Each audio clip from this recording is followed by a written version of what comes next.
제 이름은 이정훈, 올해 42살의 평범한 인테리어 자재상입니다. 제 인생의 가장 빛나는 시절은 20제곱미터, 약 6평, 남짓한 침실에서 모두 소진되었습니다. 그곳에는 제 아내 한서윤이 누워 있습니다. 그녀는 벌써 6년째 식물인간 상태입니다. 6년 전에 그 끔찍한 교통사고는 마치 녹슨가위처럼 우리의 뜨거웠던 삶을 싹둑 잘라버렸습니다.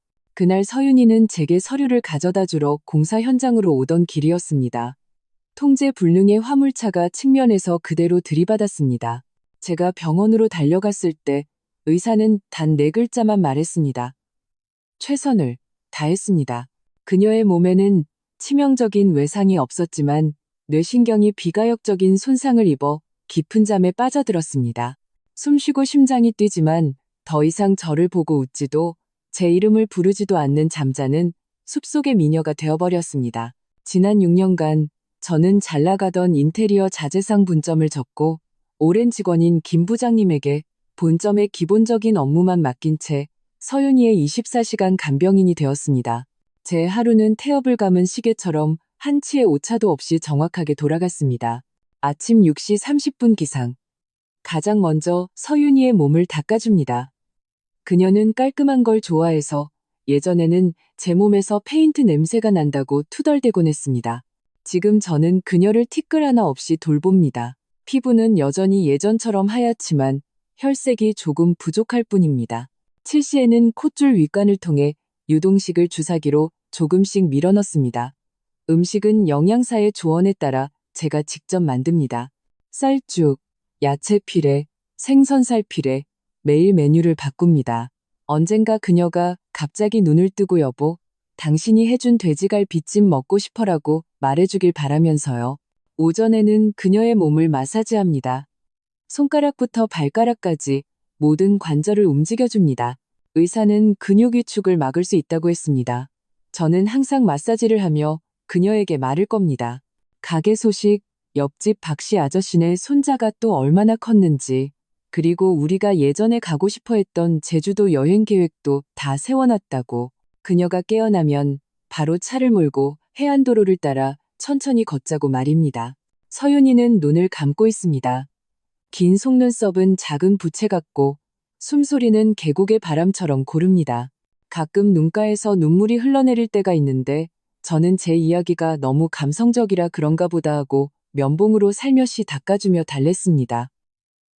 울지마, 울지마. 당신이 다 듣고 있는 거 알아. 깨어나면 우리 가고 싶은 곳 어디든 가자. 오후에는 몸을 돌려주고 침대 시트와 이불 커버를 갈아줍니다. 그리고 침대 옆에 앉아 서류를 보거나 그저 조용히 그녀를 바라봅니다. 햇살이 커튼 틈으로 들어와 그녀의 얼굴에 내려앉으면 솜털까지 보입니다. 그 순간 저는 그녀가 잠든 게 아니라 그저 피곤해서 쉬고 있는 것만 같습니다. 충분히 쉬고 나면 눈을 뜨고 제게 익숙한 미소를 보여줄 것만 같습니다. 간병인 김 여사님은 3년 전에 오셨습니다. 매일 오후에 와서 저녁 식사를 준비하고 청소를 하고 제가 서윤이 옷을 한번 갈아입히는 것을 도와줍니다. 저녁 8시쯤 퇴근하십니다. 김 여사님은 보기에도 성실하고 손발도 빠르며 서윤이에게 매우 세심했습니다. 저는 줄곧 그녀를 신뢰했습니다. 집안의 모든 지출과 서윤이의 의류 및 용품은 모두 제가 직접 구매합니다. 특히 속옷은 서윤이의 취향을 잘 알기에 순면 제품만 그녀가 좋아하는 연분홍, 미색, 하늘색 같은 차분한 색상으로 고정된 브랜드의 것만 삽니다. 피부가 예민해서 브랜드를 바꾸면 알레르기가 생기기 쉽기 때문입니다. 변화는 보름 전에 일어났습니다. 그날 밤 저는 평소처럼 서윤이의 몸을 살피고 잠옷으로 갈아입히려는데 그녀가 입고 있는 속옷이 좀 이상하다는 것을 발견했습니다. 연보라색 순면 팬티였습니다. 디자인은 단순했지만 저는 분명 이런 색깔의 속옷을 산 적이 없었습니다. 처음엔 대수롭지 않게 생각했습니다. 김 여사님이 옷을 정리하다가 예전 속옷을 잘못 꺼냈겠거니 하고요. 서윤이가 사고를 당하기 전에도 옷이 많았으니 제가 일일이 다 기억하지 못할 수도 있으니까요. 하지만 그 후 며칠 동안 상황은 점점 더 이상해졌습니다. 다음 날 서윤이는 연회색 속옷을 입고 있었습니다. 역시 제가 산 것이 아니었습니다. 셋째 날은 연두색, 넷째 날은 개나리색, 매일 색깔이 달랐습니다. 디자인은 모두 순면 기본 스타일이었지만 상표의 모양이나 바느질의 디테일이 제가 늘 사던 브랜드와는 달랐습니다. 더욱 저를 의아하게 만든 것은 이 속옷들이 모두 새 것이라는 점이었습니다.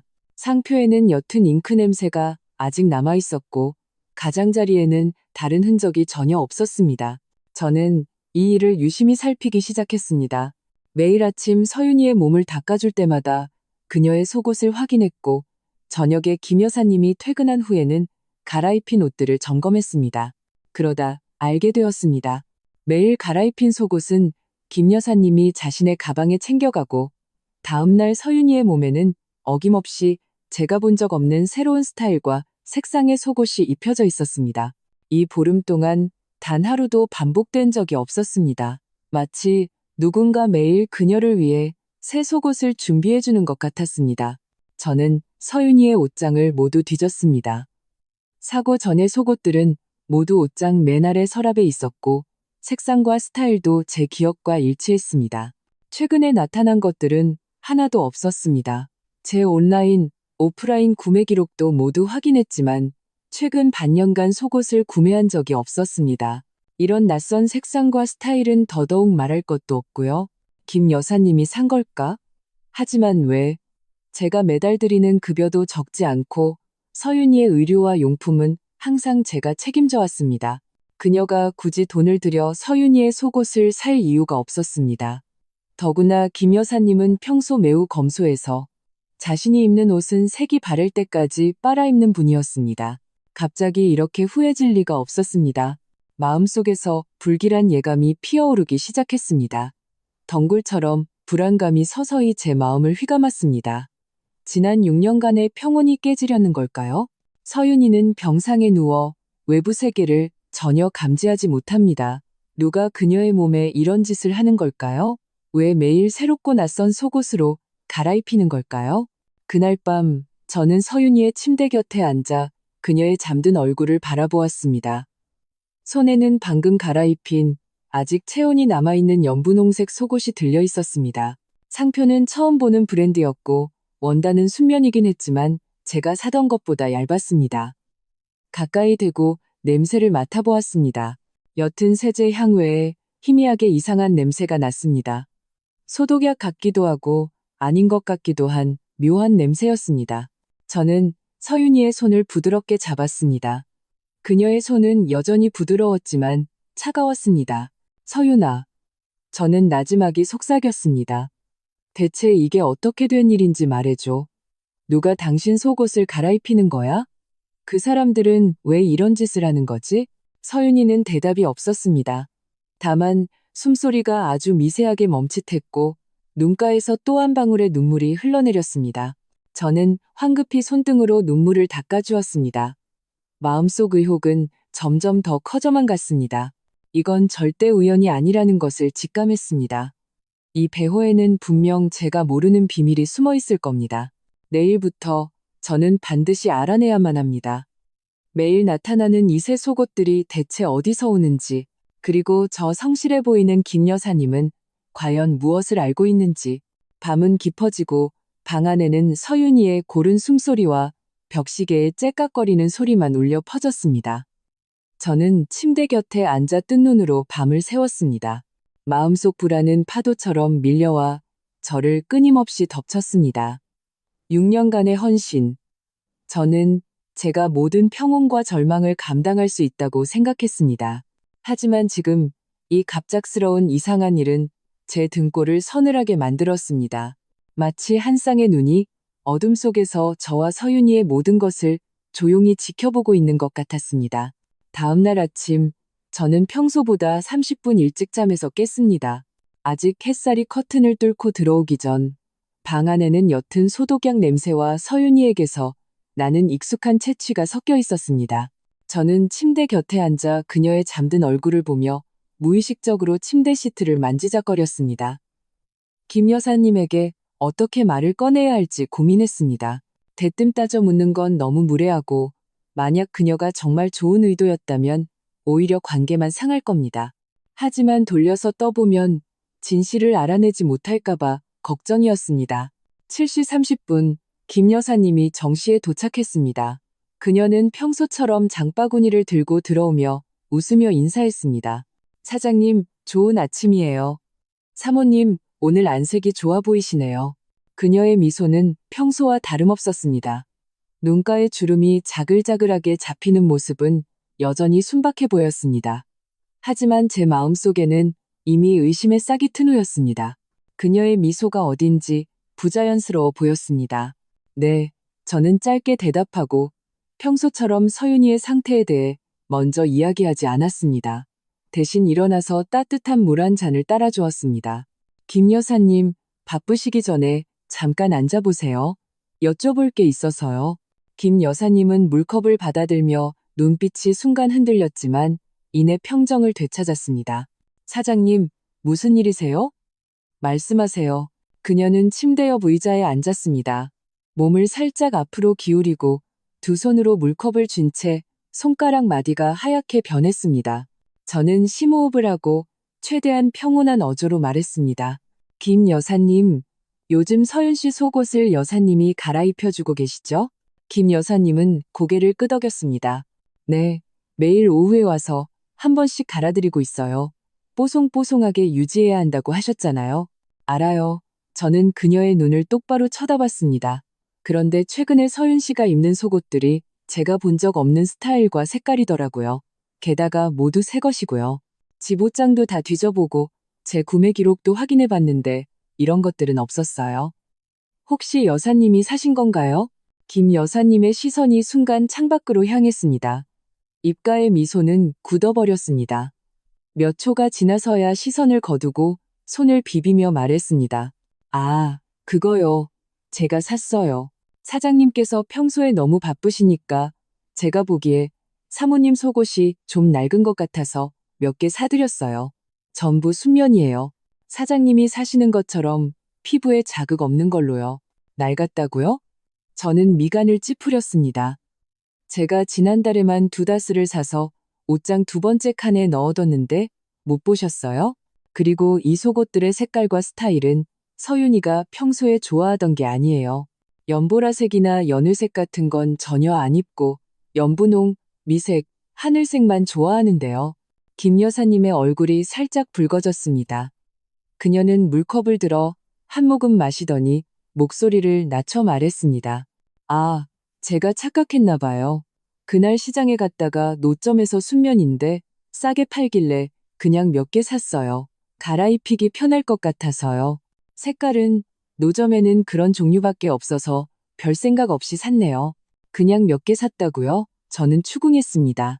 그런데 보름 동안 매일 새 것이고 겹치는 게 하나도 없었어요. 대체 몇 개를 사신 거예요?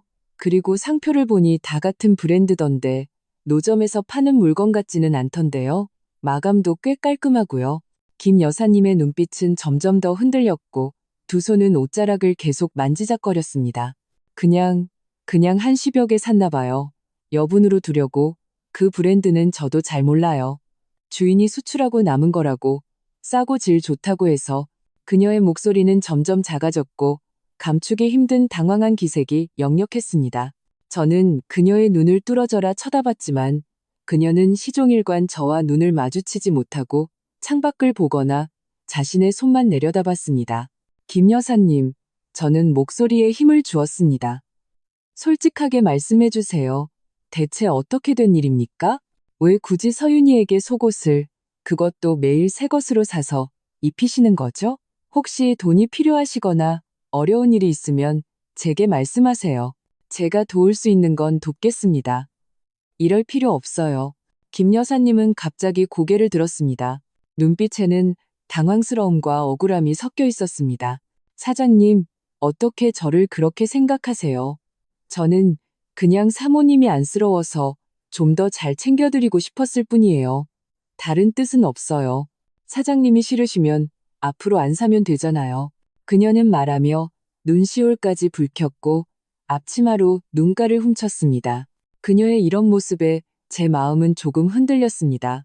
정말 내가 너무 예민하게 생각한 걸까? 김 여사님은 3년 동안 서윤이를 정성껏 돌봐왔고 단 한 번도 문제를 일으킨 적이 없었습니다. 정말로 좋은 의도였는데 방법이 서툴렀던 것뿐일지도 모릅니다.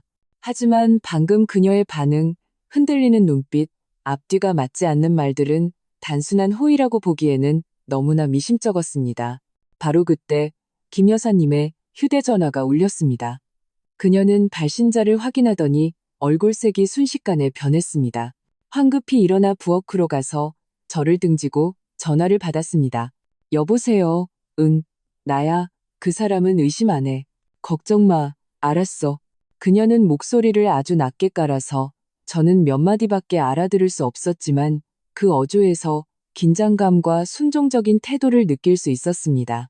전화를 끊고 돌아선 김 여사님은 얼굴에 평정을 되찾았지만 이마에는 옅은 식은땀이 맺혀 있었습니다. 집에서 온 전화예요. 그녀는 아무렇지 않게 한마디 던지고는 서둘러 앞치마를 두르며 말했습니다. 저녁 준비할게요. 사장님, 오늘 사모님은 쌀죽이랑 당근 피레 해드릴 거예요. 그녀는 그렇게 말하고는 서둘러 부엌으로 들어갔고 더 이상 제게 말을 걸지 않았습니다. 저는 침대 곁에 앉아 있었습니다. 마음속 의심은 눈덩이처럼 불어났습니다. 그 전화는 누구에게서 온 걸까? 왜 굳이 저를 피해서 전화를 받았을까? 그 사람은 의심 안 해. 걱정 마. 이 말은 대체 무슨 뜻일까? 김 여사님에게 정말 문제가 있는 걸까? 그녀의 배우에 또 다른 누군가가 있는 걸까? 점심때 김 여사님은 서윤이에게 유동식을 먹이고 몸을 닦아준 뒤 장을 좀 보러 나가야겠다며 오후에 늦게 돌아오겠다고 했습니다. 그녀가 나간 후 저는 즉시 부엌으로 가서 혹시 그녀가 무언가를 빠뜨리고 가지 않았는지 확인했습니다. 부엌은 평소처럼 깨끗하게 정돈되어 있었고 별다른 이상은 없었습니다. 하지만 쓰레기통을 열었을 때 저는 구겨진 영수증 한 장을 발견했습니다. 조심스럽게 영수증을 펼쳐보았습니다. 위에는 한 의료기기 상사의 이름이 찍혀 있었습니다. 주소는 금천구로 우리 집과는 꽤 먼 곳이었습니다. 영수증의 날짜는 보름 전, 바로 제가 처음으로 낯선 속옷을 발견했던 그날이었습니다. 구매 품목은 의료용 순면 팬티무균, 수량 20개, 그리고 다른 한 품목은 잉크로 지워져 있어 무엇인지 알아볼 수 없었습니다. 금액은 총 38만 원이었습니다.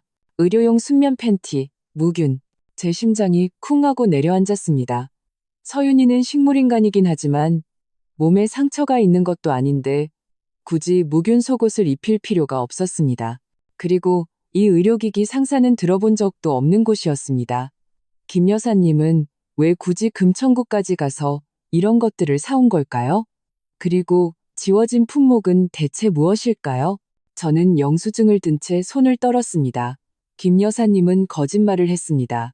노점에서 산 것이 아니라 일부러 의료기기 상사에 가서 무균 속옷을 사온 것이었습니다. 수량도 보름 동안 매일 한 개씩 갈아입히기에 딱 맞는 숫자였습니다. 그녀는 왜 거짓말을 했을까요? 그 전화, 그리고 영수증에 지워진 품목은 대체 무엇일까요? 저는 서윤이의 방으로 걸어 들어가 그녀의 평온한 잠든 얼굴을 보았습니다. 마음속 불안은 점점 더 강렬해졌습니다. 김 여사님은 분명 문제가 있습니다. 그녀는 틀림없이 무언가를 숨기고 있습니다. 그녀에게 전화를 건 사람은 대체 누구일까요? 그들은 왜 김 여사님을 시켜 서윤이에게 무균 속옷을 갈아입히는 걸까요? 이 배후에는 대체 어떤 끔찍한 비밀이 숨겨져 있는 걸까요? 오후에 김 여사님이 돌아왔을 때 그녀의 손에는 장을 본 것과 함께 검은색 비닐봉지가 하나 더 들려 있었습니다. 꽤 묵직해 보였습니다. 그녀는 채소를 부엌에 내려놓고 그 검은 비닐봉지를 들고 서윤이의 방으로 들어갔습니다. 문을 닫고 약 10분 후에 나왔을 때 그녀의 손에 있던 비닐봉지는 사라져 있었습니다. 저는 서류를 보는 척하며 곁눈질로 그녀를 계속 주시했습니다. 그녀는 방에서 나온 후 어딘가 불안해 보였고 제 눈을 피했습니다. 서둘러 걸레를 들고 가구를 닦으며 자신의 부자연스러움을 감추려 했습니다. 더 이상 이렇게 있을 수만은 없다고 생각했습니다. 김 여사님의 행동은 점점 더 의심스러워졌고 배후에는 분명 누군가가 그녀를 조종하고 있었습니다. 저는 진상을 밝혀야만 합니다. 단지 이상한 속옷 때문만이 아니라 서윤이를 위해서라도요. 그녀는 병상에 누워 아무런 저항도 할 수 없습니다. 만약 그들이 그녀에게 해로운 짓이라도 꾸미고 있다면 저는 어떻게 해야 할까요? 저녁에 김 여사님이 퇴근한 후 저는 서윤이의 침대 곁에 앉아 그 영수증을 손에 쥔 채 결심했습니다. 몰래 초소형 카메라를 설치해서 제가 없을 때 김 여사님이 대체 무슨 짓을 하는지 확인해야겠습니다. 그 검은 비닐봉지 안에는 무엇이 들어있었는지, 그리고 그 의문의 발신자는 대체 누구인지. 저는 서윤이의 뺨을 부드럽게 어루만졌습니다. 그녀의 피부는 여전히 매끄러웠지만 평소보다 체온이 더 낮은 것 같았습니다. 서윤아, 저는 나지막이 말했습니다. 미안해, 내가 너무 안일했어. 당신을 위험에 빠뜨렸구나. 조금만 더 기다려줘. 내가 반드시 모든 걸 밝혀낼게. 누구도 당신을 해치지 못하게 할 거야. 서윤이의 속눈썹이 미세하게 떨렸습니다. 숨결이 조금 가빠지는 것 같았고 입술이 살짝 굳어졌습니다. 마치 제 말에 화답하는 것 같았습니다. 제 심장이 덜컥 내려앉았습니다. 설마 그녀가 정말 제 말을 들을 수 있는 걸까요? 그녀는 계속 깨어 있었지만 단지 움직일 수 없었던 걸까요? 이 생각에 저는 놀라움과 기쁨, 그리고 동시에 더 큰 불안감에 휩싸였습니다. 만약 서윤이가 정말 의식이 있다면 지난 3년 동안 그녀는 우리가 알지 못하는 고통을 계속 감내해왔던 걸까요? 김 여사님과 그 배우의 인물은 그녀에게 무슨 짓을 한 걸까요? 그 묵은 속옷들, 그리고 지워진 품목은 혹시 서윤이의 병세와 관련이 있는 걸까요? 밤은 점점 더 깊어지고 저는 침대에 누워 밤새 뒤척였습니다. 머릿속에는 오늘 김 여사님의 부자연스러운 행동, 그 영수증, 그리고 의문의 전화가 계속 맴돌았습니다. 하나하나의 의문이 무거운 돌처럼 제 마음을 짓눌러 숨이 막힐 지경이었습니다. 카메라를 설치하는 순간부터 평온했던 삶은 완전히 끝날 것이라는 것을 알고 있었습니다. 그리고 제가 마주하게 될 진실은 어쩌면 제 상상보다 훨씬 더 끔찍할지도 모릅니다. 다음 날 아침, 저는 어젯밤 인터넷으로 급하게 주문한 초소형 카메라를 챙겨 본점으로 향했습니다. 오랜 직원인 김 부장님이 제 서두르는 모습을 보고 농담을 건넸습니다. 사장님, 오늘 웬일로 이렇게 일찍 오셨어요? 사모님은 괜찮으시고요? 네, 괜찮아요. 잠시 가져갈 게 있어서요. 저는 억지 미소를 지었습니다. 사실은 택배를 찾으러 온 것이었습니다. 카메라는 가게 주소로 주문했습니다. 집으로 배송되면 김 여사님에게 들킬까 봐서요. 카메라는 생각보다 훨씬 작았습니다. 손톱만 한 크기의 검은색이라 서윤이의 침대 머리맡에 걸린 해바라기, 액자 뒷면에 딱 맞게 끼울 수 있었습니다. 그 그림은 서윤이가 사고 전에 가장 좋아했던 것으로 8년이나 걸려 있어 가장자리가 조금 달아 있었습니다. 누구도 특별히 신경 쓰지 않을 겁니다. 저는 김 여사님이 부엌에서 저녁 준비를 하는 틈을 타 조용히 침실로 들어갔습니다. 의자를 밟고 올라가 조심스럽게 액자를 떼어냈습니다. 액자 뒷면에 눈에 띄지 않는 홈에 카메라를 붙이고 각도를 조절해 침대 전체와 방문이 보이도록 했습니다. 그리고 액자를 다시 걸고 먼지를 털어냈습니다. 평소와 다를 바 없어 보였습니다. 이 모든 것을 끝내고 나니 제 손바닥은 땀으로 흥건했습니다.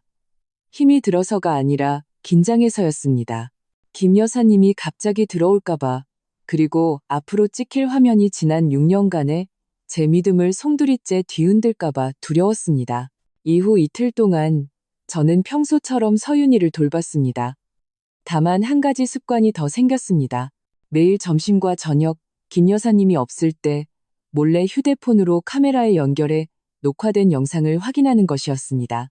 지난 이틀간의 영상에는 별다른 이상이 없었습니다. 김 여사님은 정시에 와서 밥을 짓고 서윤이의 몸을 닦고 옷을 갈아입혔습니다. 행동은 평소처럼 민첩했습니다. 단지 속옷을 갈아입힐 때 낡은 것은 자신의 장바구니에 따로 챙겨 넣고 새 것은 다른 검은 비닐봉지에서 꺼내 입혔습니다. 마치 누가 볼까봐 두려운 듯 동작이 매우 빨랐습니다. 사건은 사흘째 되던 날 오후에 터졌습니다. 저는 가게에서 주문을 처리하고 있었는데 휴대폰에서 갑자기 카메라 실시간 알림이 울렸습니다. 움직이는 물체 감지.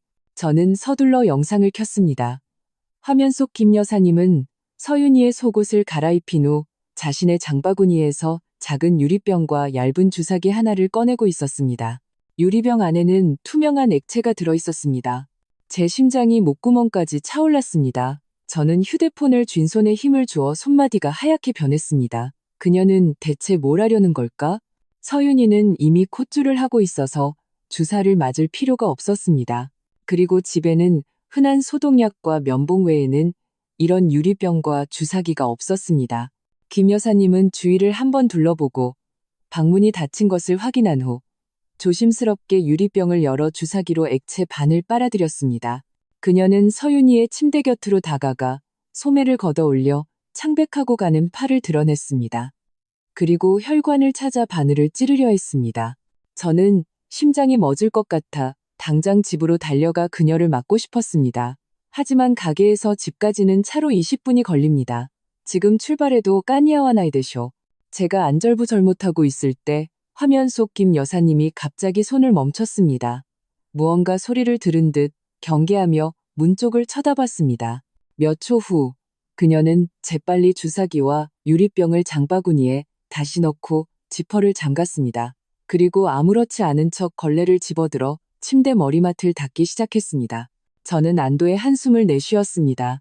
등은 이미 식은땀으로 축축했습니다. 그녀는 방금 서윤이에게 무엇을 주사하려 했던 걸까요? 왜 몰래 그런 짓을 하려 했을까요? 혹시 서윤이가 식물인간이 된 것이 이 정체불명의 액체와 관련이 있는 것은 아닐까요? 저녁에 김 여사님이 퇴근하자마자 저는 침실로 달려가 서윤이의 팔을 붙잡고 혈관을 자세히 살폈습니다. 주사 자국은 없었습니다. 피부는 여전히 매끄러웠습니다. 하지만 저는 안심할 수 없었습니다. 그녀의 팔을 부드럽게 어루만지며 떨리는 목소리로 물었습니다. 서윤아, 그 여자가 당신한테 무슨 짓을 한 거야? 말해줘. 많이 힘들었어? 서윤이의 숨결이 미세하게 가빠졌습니다. 눈가에서 두 줄기 눈물이 흘러내려 뺨을 타고 베개로 떨어져 한 뼘을 적셨습니다. 저는 황급히 휴지로 닦아주었습니다. 마음은 아픔과 분노로 가득 찼습니다.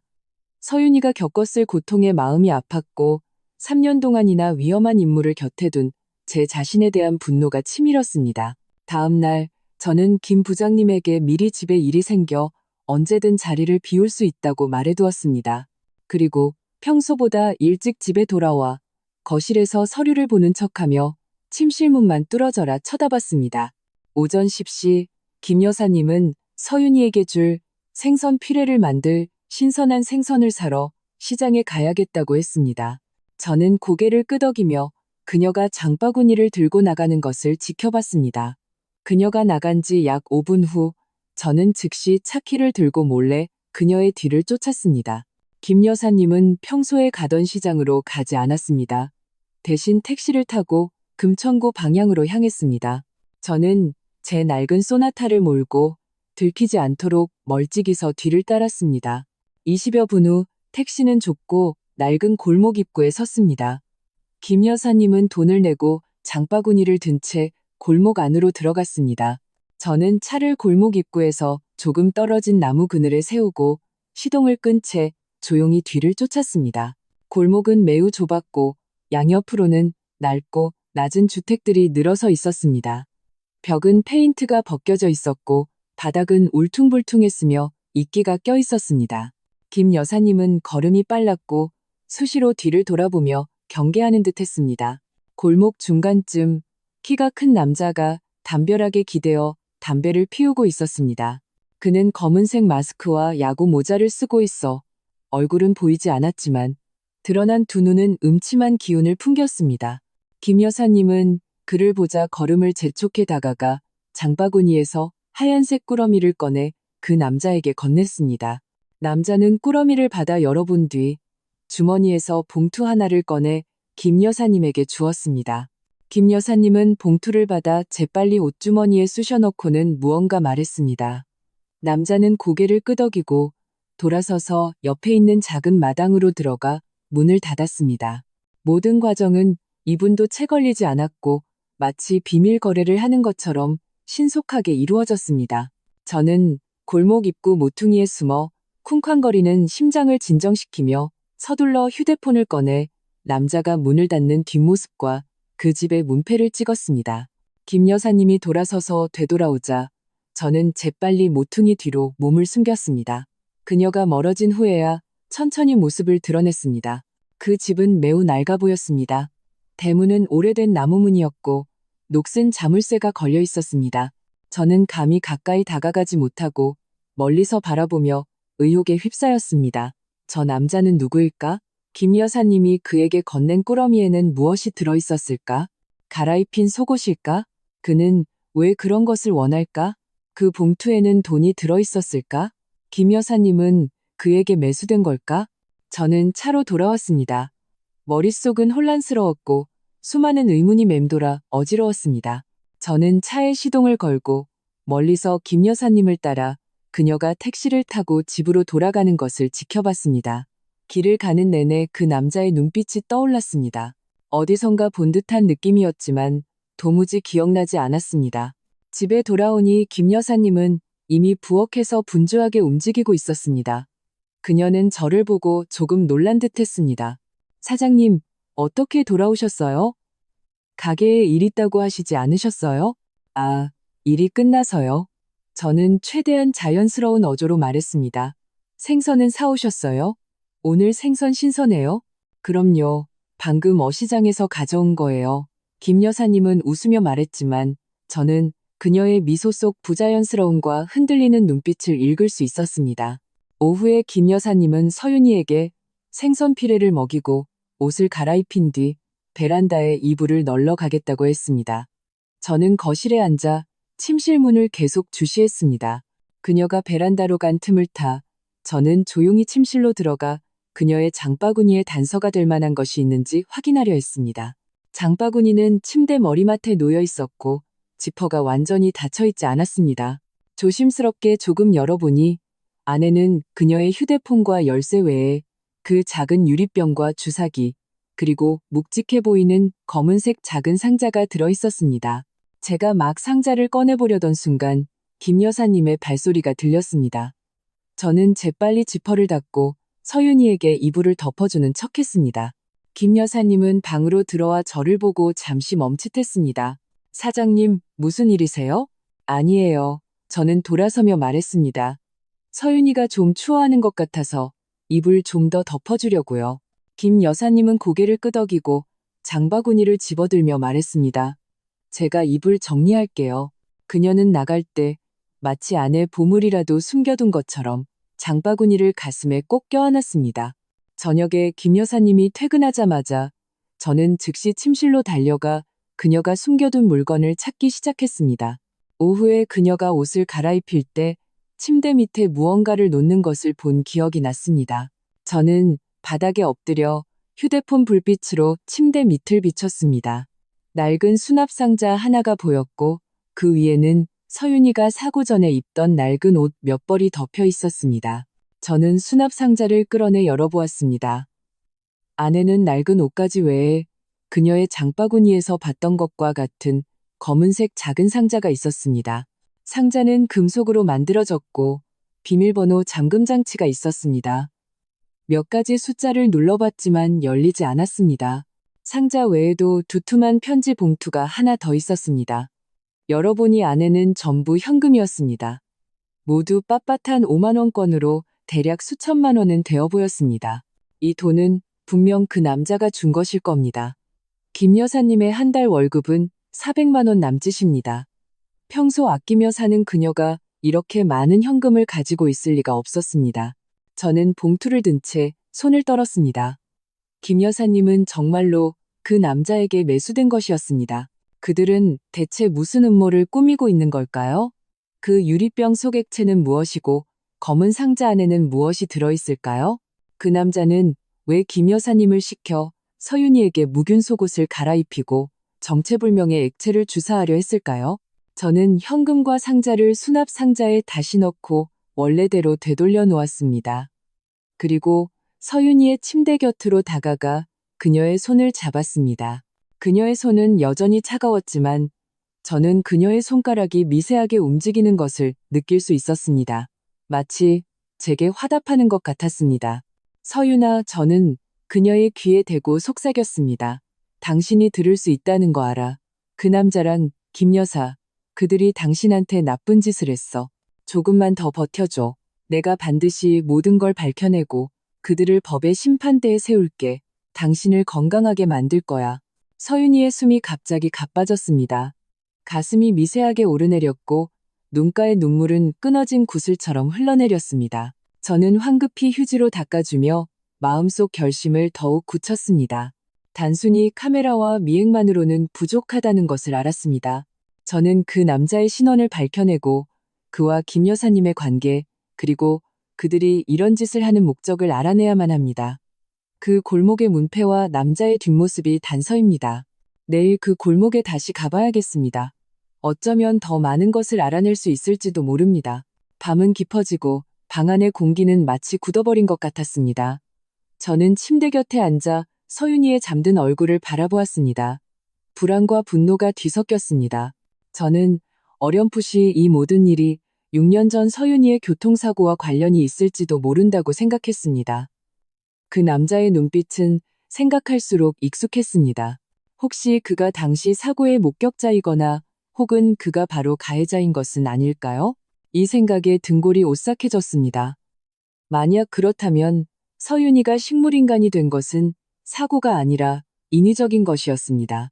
그들은 서윤이가 깨어날까봐 두려워 계속해서 약물로 그녀를 통제하고 있었던 겁니다. 그리고 매일 갈아입히는 묵은 속옷도 혹시 그 약물과 관련이 있는 것은 아닐까요?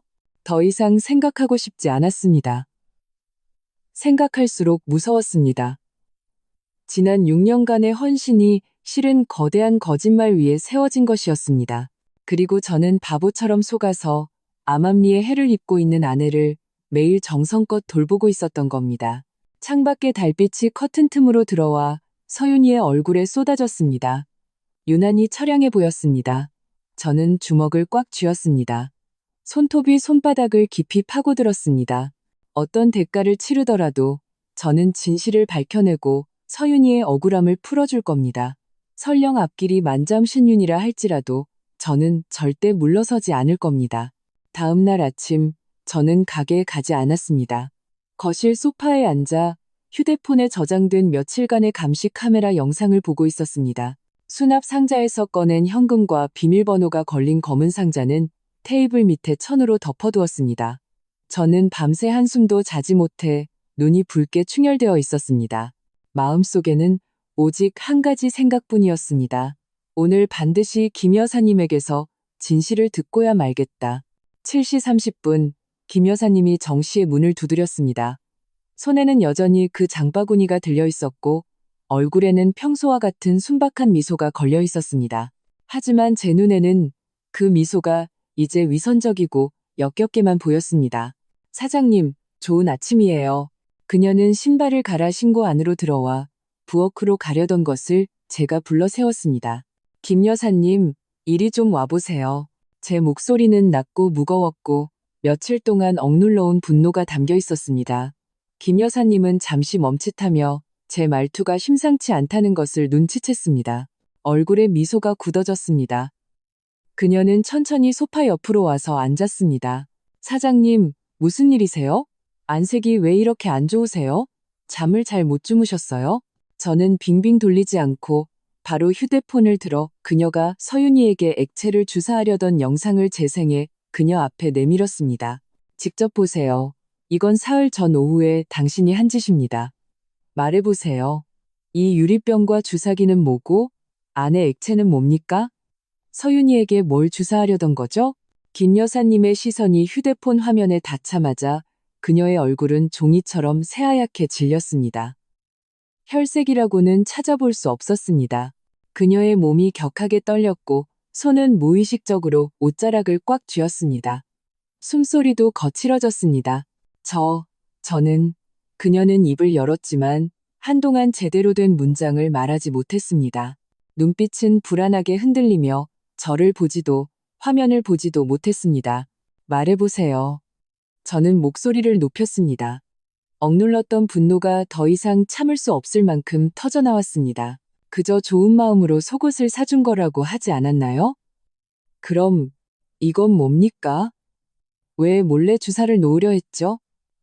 서윤이는 식물인간이에요. 정체불명의 주사는 필요 없어요. 대체 무슨 짓을 하려던 겁니까? 김 여사님의 눈에서 갑자기 눈물이 쏟아졌습니다. 그녀는 벌떡 일어나 제게 허리를 숙여 절했습니다. 사장님, 죄송합니다. 정말 죄송합니다.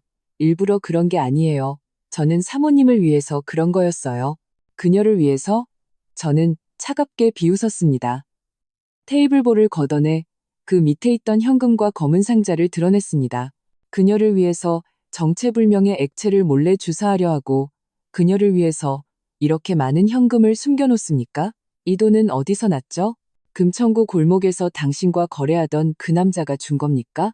그 남자의 이야기가 나오자 김 여사님의 몸이 다시 한번 크게 떨렸습니다. 눈물은 더욱 걷잡을 수 없이 흘러내렸습니다. 사장님, 저는 정말 말할 수 없어요. 저도 어쩔 수 없었어요. 그 돈은 먼 친척이 준 거예요. 제가 사모님 돌보는 게 힘들다고 조금 도와준 거예요. 그 액체는 영양제예요. 다른 사람이 식물인간 회복에 좋다고 해서 사모님께 시험 삼아 놔드리려던 거예요. 사장님께서 걱정하실까봐 말하지 못했어요. 영양제? 저는 그 검은 상자를 들어 흔들었습니다. 영양제를 침대 밑에 숨겨놓고 비밀번호가 걸린 상자에 보관합니까? 그리고 그 묵은 속옷들은요? 왜 매일 갈아입히고 왜 낡은 것을 가져갔죠? 대체 뭘 숨기고 있는 겁니까? 김 여사님의 입술이 파르르 떨렸습니다. 그녀의 눈빛은 공포로 가득 차 있었습니다. 저는 그냥 무균이 깨끗하다고 생각해서요. 사모님 몸이 약하시니까 감염될까 봐요. 낡은 건 제가 가져가서 빨아들이려고 했어요. 사장님 힘드실까 봐요. 거짓말. 저는 벌떡 일어서서 그녀를 가리켰습니다. 당신이 갈아입힌 속옷은 한 번도 내게 보여준 적 없어. 매번 당신 장바구니에 바로 챙겨서 가져갔지.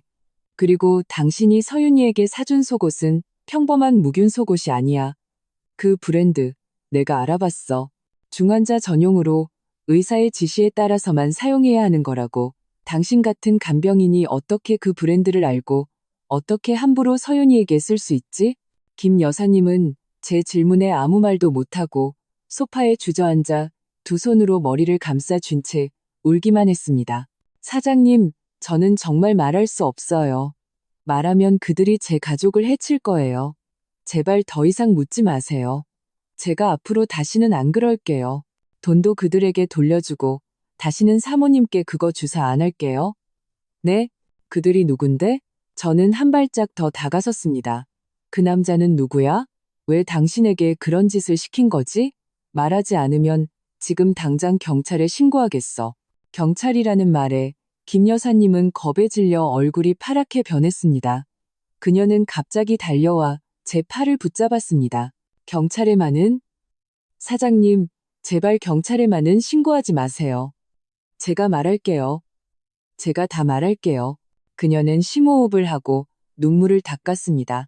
그 남자는 사모님 회사에 다녔던 직원이에요. 최민준이라고.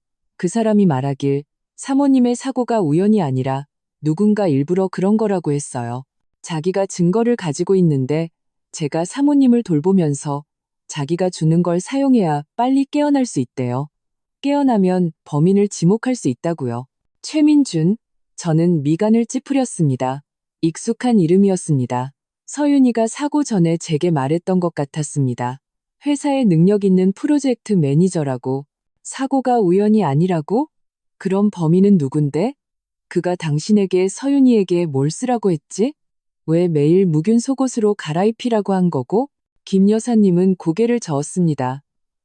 눈빛은 혼란으로 가득 차 있었습니다. 저도 몰라요.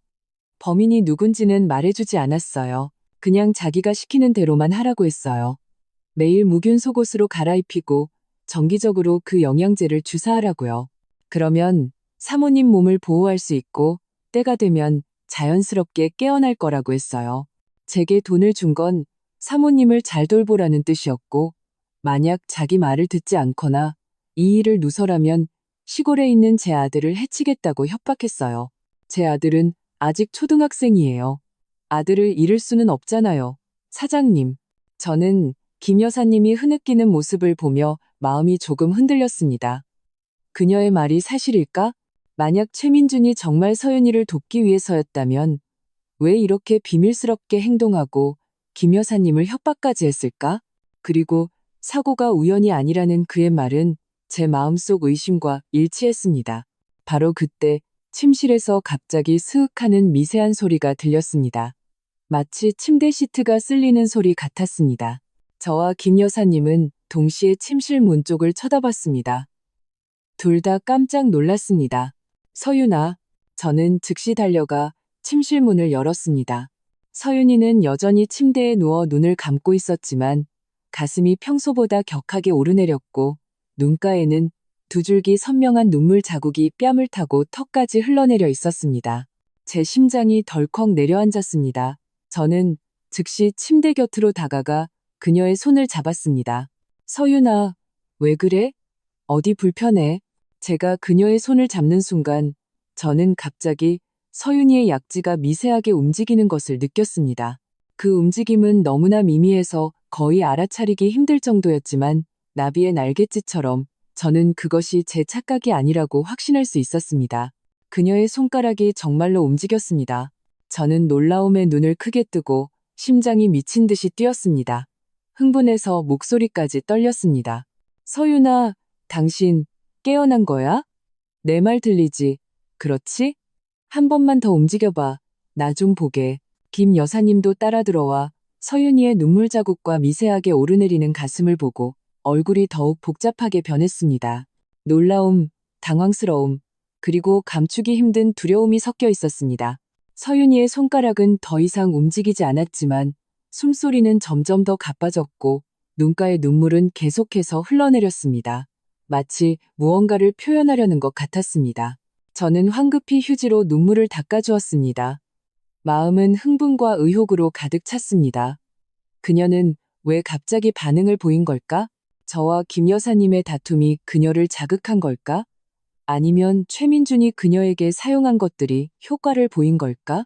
만약 최민준이 정말 그녀를 돕고 있는 거라면 왜 이렇게 비밀스럽게 행동하는 걸까? 만약 그가 그녀를 해치고 있는 거라면 서윤이는 왜 지금 깨어날 조짐을 보이는 걸까? 김 여사님은 옆에 서서 창백한 얼굴로 입술을 떨며 말했습니다. 사장님, 사모님, 혹시 깨어나시려는 걸까요? 저는 그녀를 무시하고 서윤이의 손을 꼭 잡고 그녀의 귀에 대고 말했습니다. 서윤아, 당신이 내 말 듣는 거 알아. 누가 당신을 돕고 있든, 누가 당신을 해치고 있든, 당신은 버텨야 해. 꼭 깨어나서 말해줘. 6년 전 그 교통사고, 대체 어떻게 된 일인지, 누가 당신을 해쳤는지. 서윤이의 숨소리가 갑자기 조금 안정되었습니다. 눈가의 눈물도 멈췄습니다. 다만 긴 속눈썹은 여전히 미세하게 떨리고 있었습니다. 그녀의 입술이 살짝 움직였습니다. 무언가 말하려는 것 같았지만 결국 소리를 내지는 못했습니다. 저는 기대와 불안으로 가득 찼습니다. 서윤이의 반응은 상황을 더욱 미궁 속으로 빠뜨렸습니다. 김 여사님의 말은 과연 사실일까, 거짓일까? 최민준은 좋은 사람일까, 나쁜 사람일까? 그가 김 여사님에게 시킨 일들은 과연 서윤이가 깨어나는 것을 돕기 위한 것일까? 아니면 막기 위한 것일까? 김 여사님은 서윤이의 모습을 보더니 갑자기 말했습니다. 사장님, 저 몸이 좀 안 좋아서 먼저 좀 들어가서 쉬어야 할 것 같아요. 그녀의 목소리에는 당황한 기색이 역력했습니다. 그녀는 그렇게 말하고는 자신의 장바구니를 들고 서둘러 문 쪽으로 걸어갔습니다. 멈춰요. 제가 그녀를 불러 세웠습니다. 지금 가면 안 돼요. 아직 얘기 안 끝났어요. 김 여사님은 걸음을 멈추고 돌아서서 애원하는 얼굴로 말했습니다. 사장님, 제가 아는 건 정말 다 말씀드렸어요. 지금 마음이 너무 복잡해서 집에 가서 좀 진정하고 싶어요. 사모님께서 지금 반응을 보이시니 잘 돌봐주세요. 저는 내일 다시 올게요.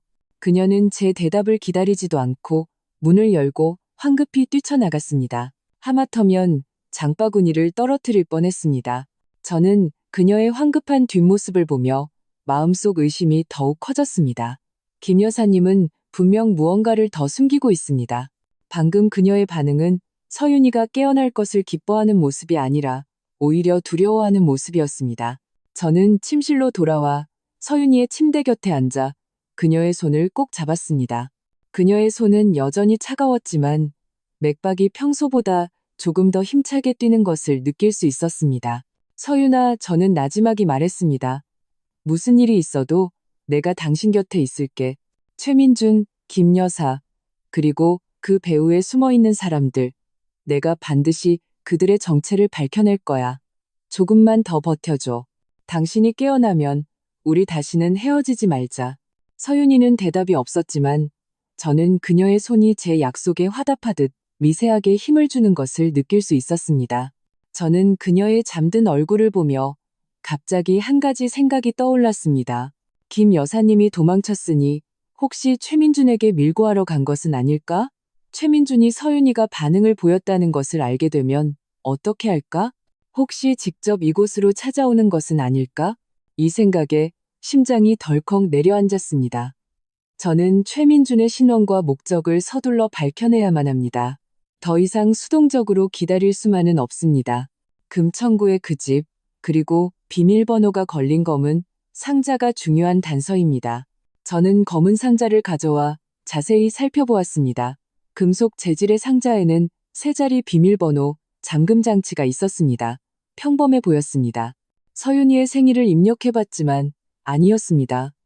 제 생일도 아니었고 우리의 결혼기념일도 아니었습니다. 대체 비밀번호가 뭘까? 최민주는 무슨 비밀번호로 이 상자를 잠갔을까? 상자 안에는 대체 무엇이 들어있을까? 사고의 진실을 증명할 증거일까? 아니면 서윤이에게 해로운 물건일까? 저는 상자를 침대 머리맡에 두고 다음 행동을 계획했습니다. 김 여사님은 내일 오지 않을 가능성이 큽니다. 오더라도 사실을 말하지 않을 겁니다. 최민준 쪽은 제가 직접 나서야 합니다. 금천구의 그 집에 가서 더 많은 단서를 찾아야 합니다. 그리고 서윤이가 지금 깨어날 조짐을 보이고 있으니 저는 그녀를 더욱 조심스럽게 보호해야 합니다.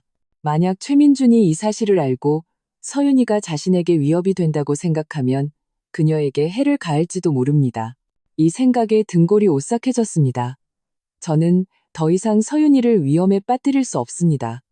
오늘 밤 저는 잠을 자지 않고 그녀의 곁을 지키기로 결심했습니다.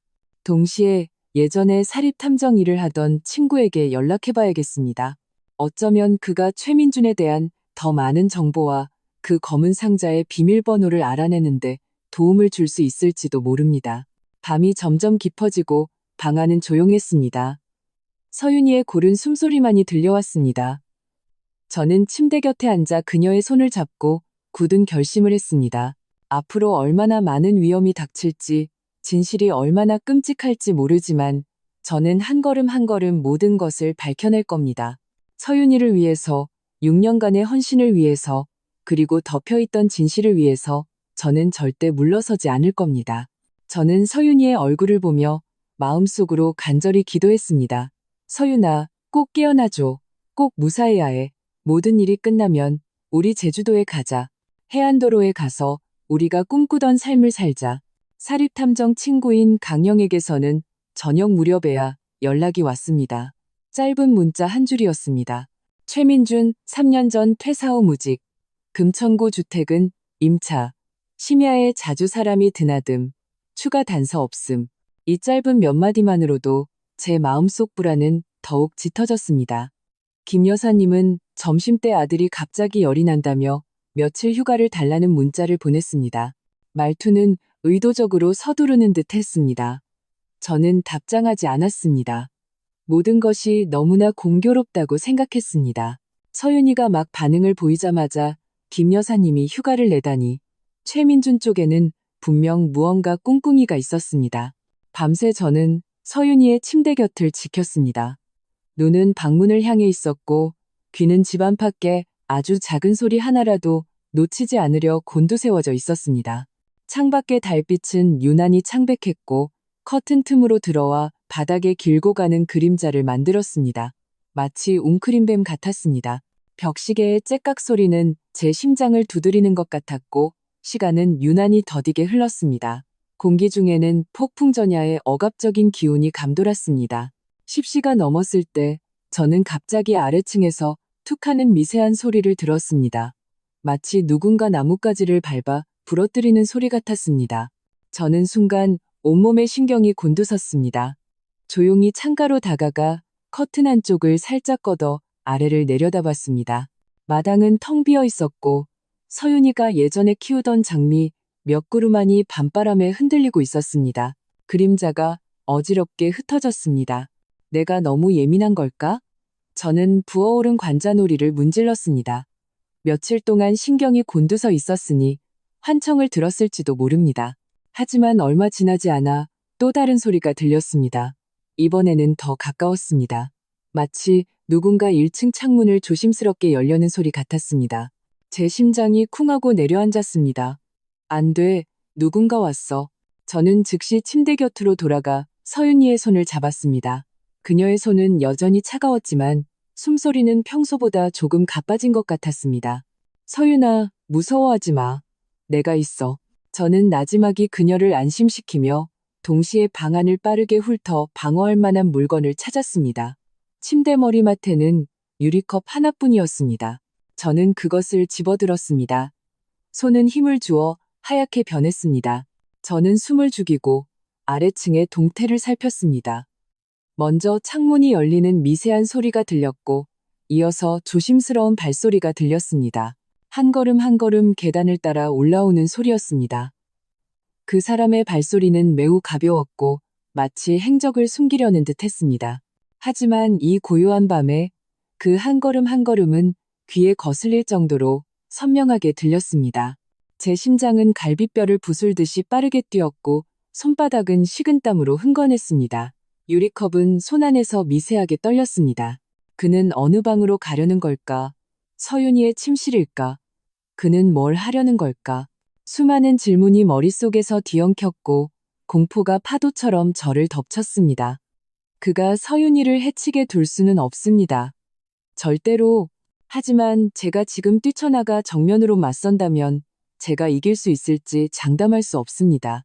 게다가 그를 놀라게 하면 그가 궁지에 몰려 서윤이에게 해를 가할지도 모릅니다. 발소리는 서윤이의 침실문 앞에서 멈췄습니다.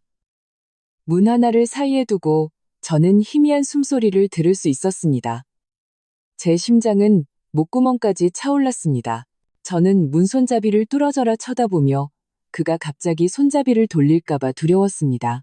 하지만 몇 분을 기다려도 문은 열리지 않았습니다. 밖의 사람은 마치 망설이는 듯했고 혹은 안의 상황을 살피는 듯했습니다. 저는 갑자기 침실 창문이 뒤뜰을 향해 있다는 것을 떠올렸습니다. 창문 밖에는 낡은 에어컨 실외기가 있었습니다. 예전에 인테리어 공사를 할 때 일부러 하중을 견딜 수 있는 튼튼한 모델로 골랐었습니다. 만약 제가 창문으로 나가 뒤뜰로 돌아간다면 밖의 사람이 누구인지 확인할 수 있고 반격할 기회도 찾을 수 있을 겁니다. 이 생각이 스쳐 지나가자 저는 즉시 결심했습니다. 저는 유리컵을 조용히 내려놓고 소리를 내지 않으려 애쓰며 창가로 조심스럽게 다가갔습니다. 서윤이의 숨은 여전히 가빴고 눈가에서는 다시 눈물이 스며 나오는 것 같았습니다. 저는 그녀를 한번 돌아보며 마음속으로 되뇌었습니다. 서윤아, 기다려. 내가 반드시 당신을 지켜줄게. 그리고 저는 천천히 창문을 열었습니다. 밤바람이 서늘한 기운을 몰고 들어와 저를 오싹하게 만들었습니다. 저는 먼저 머리를 내밀어 뒤뜰에 아무도 없는 것을 확인한 후 두 손으로 창틀을 잡고 천천히 몸을 밖으로 옮겼습니다. 에어컨 실외기는 창문 바로 아래에 있었고 거리는 그리 멀지 않았습니다. 저는 심호흡을 하고 손을 놓아 실외기 위에 안정적으로 착지했습니다. 실외기가 삐걱하는 미세한 소리를 냈습니다. 마치 무게를 견디지 못하는 것 같았습니다. 저는 재빨리 몸을 웅크려 무게를 줄였습니다. 뒤뜰은 멀리 있는 가로등의 희미한 불빛 외에는 매우 어두웠습니다. 저는 에어컨 실외기를 따라 천천히 이동해 침실 창문 측면으로 돌아갔습니다. 이곳에는 좁은 틈이 있어 방 안의 상황을 볼 수 있었습니다. 저는 숨을 죽이고 틈새로 안을 들여다봤습니다. 눈앞의 광경에 저는 순간 온몸이 얼어붙었고 등골이 오싹해졌습니다. 피가 멎는 것 같았습니다. 방 안에는 키가 큰 검은 그림자가 서윤이의 병상 앞에 몸을 숙이고 있었습니다. 창문을 등지고 있어 얼굴은 보이지 않았습니다. 그는 검은 옷을 입고 있었고 몸집은 건장해 보였습니다. 그의 손에는 무언가가 들려 있었지만 각도 때문에 무엇인지 정확히 보이지 않았습니다. 하지만 그의 동작은 매우 부드러웠습니다. 마치 무언가를 만지작거리는 것 같기도 하고 서윤이의 몸을 살피는 것 같기도 했습니다. 제 심장이 미친 듯이 뛰었고 손발이 떨렸습니다. 최민준일까? 그가 정말로 왔구나? 그는 서윤이에게 뭘 하려는 걸까? 저는 소리를 내지 않으려 입술을 굳게 깨물었습니다. 손톱이 손바닥을 깊이 파고들어 찌르는 듯한 통증이 느껴졌습니다. 검은 그림자는 무언가를 감지한 듯 갑자기 동작을 멈추고 몸을 굳혔습니다. 마치 귀를 기울이는 것 같았습니다. 저는 겁에 질려 숨도 제대로 쉬지 못하고 재빨리 머리를 숙여 에어컨 실외기 뒤로 숨었습니다. 심장이 쿵쾅거렸고 그에게 들킬까봐 두려웠습니다. 약 30초가 지났을 때 검은 그림자는 별다른 이상을 느끼지 못한 듯 다시 몸을 숙여 서윤이의 얼굴 가까이 다가갔습니다. 입으로는 무언가 말하는 것 같았지만 목소리가 너무 낮고 불분명해서 한마디도 알아들을 수 없었습니다. 그의 행동은 매우 기이했습니다.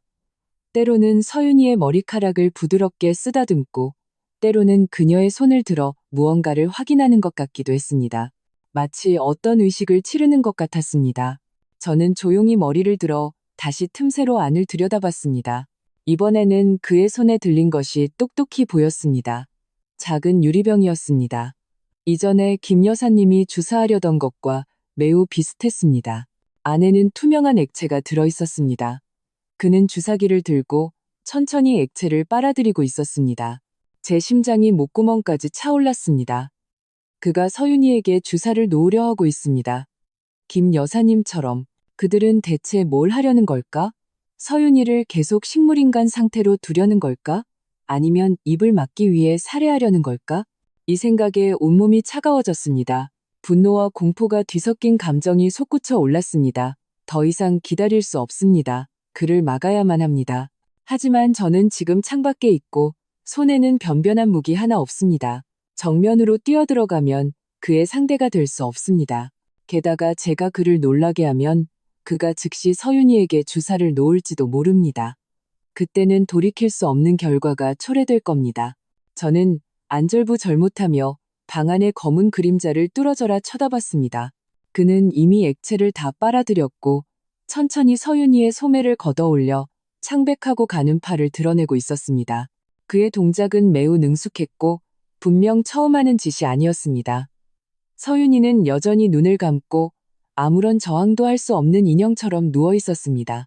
그의 주사기가 서윤이의 피부에 닿으려는 순간 서윤이의 몸이 갑자기 미세하게 떨렸습니다. 눈가에서 눈물이 순간적으로 솟아나 뺨을 타고 흘러내렸습니다. 그녀의 입술이 살짝 움직였습니다.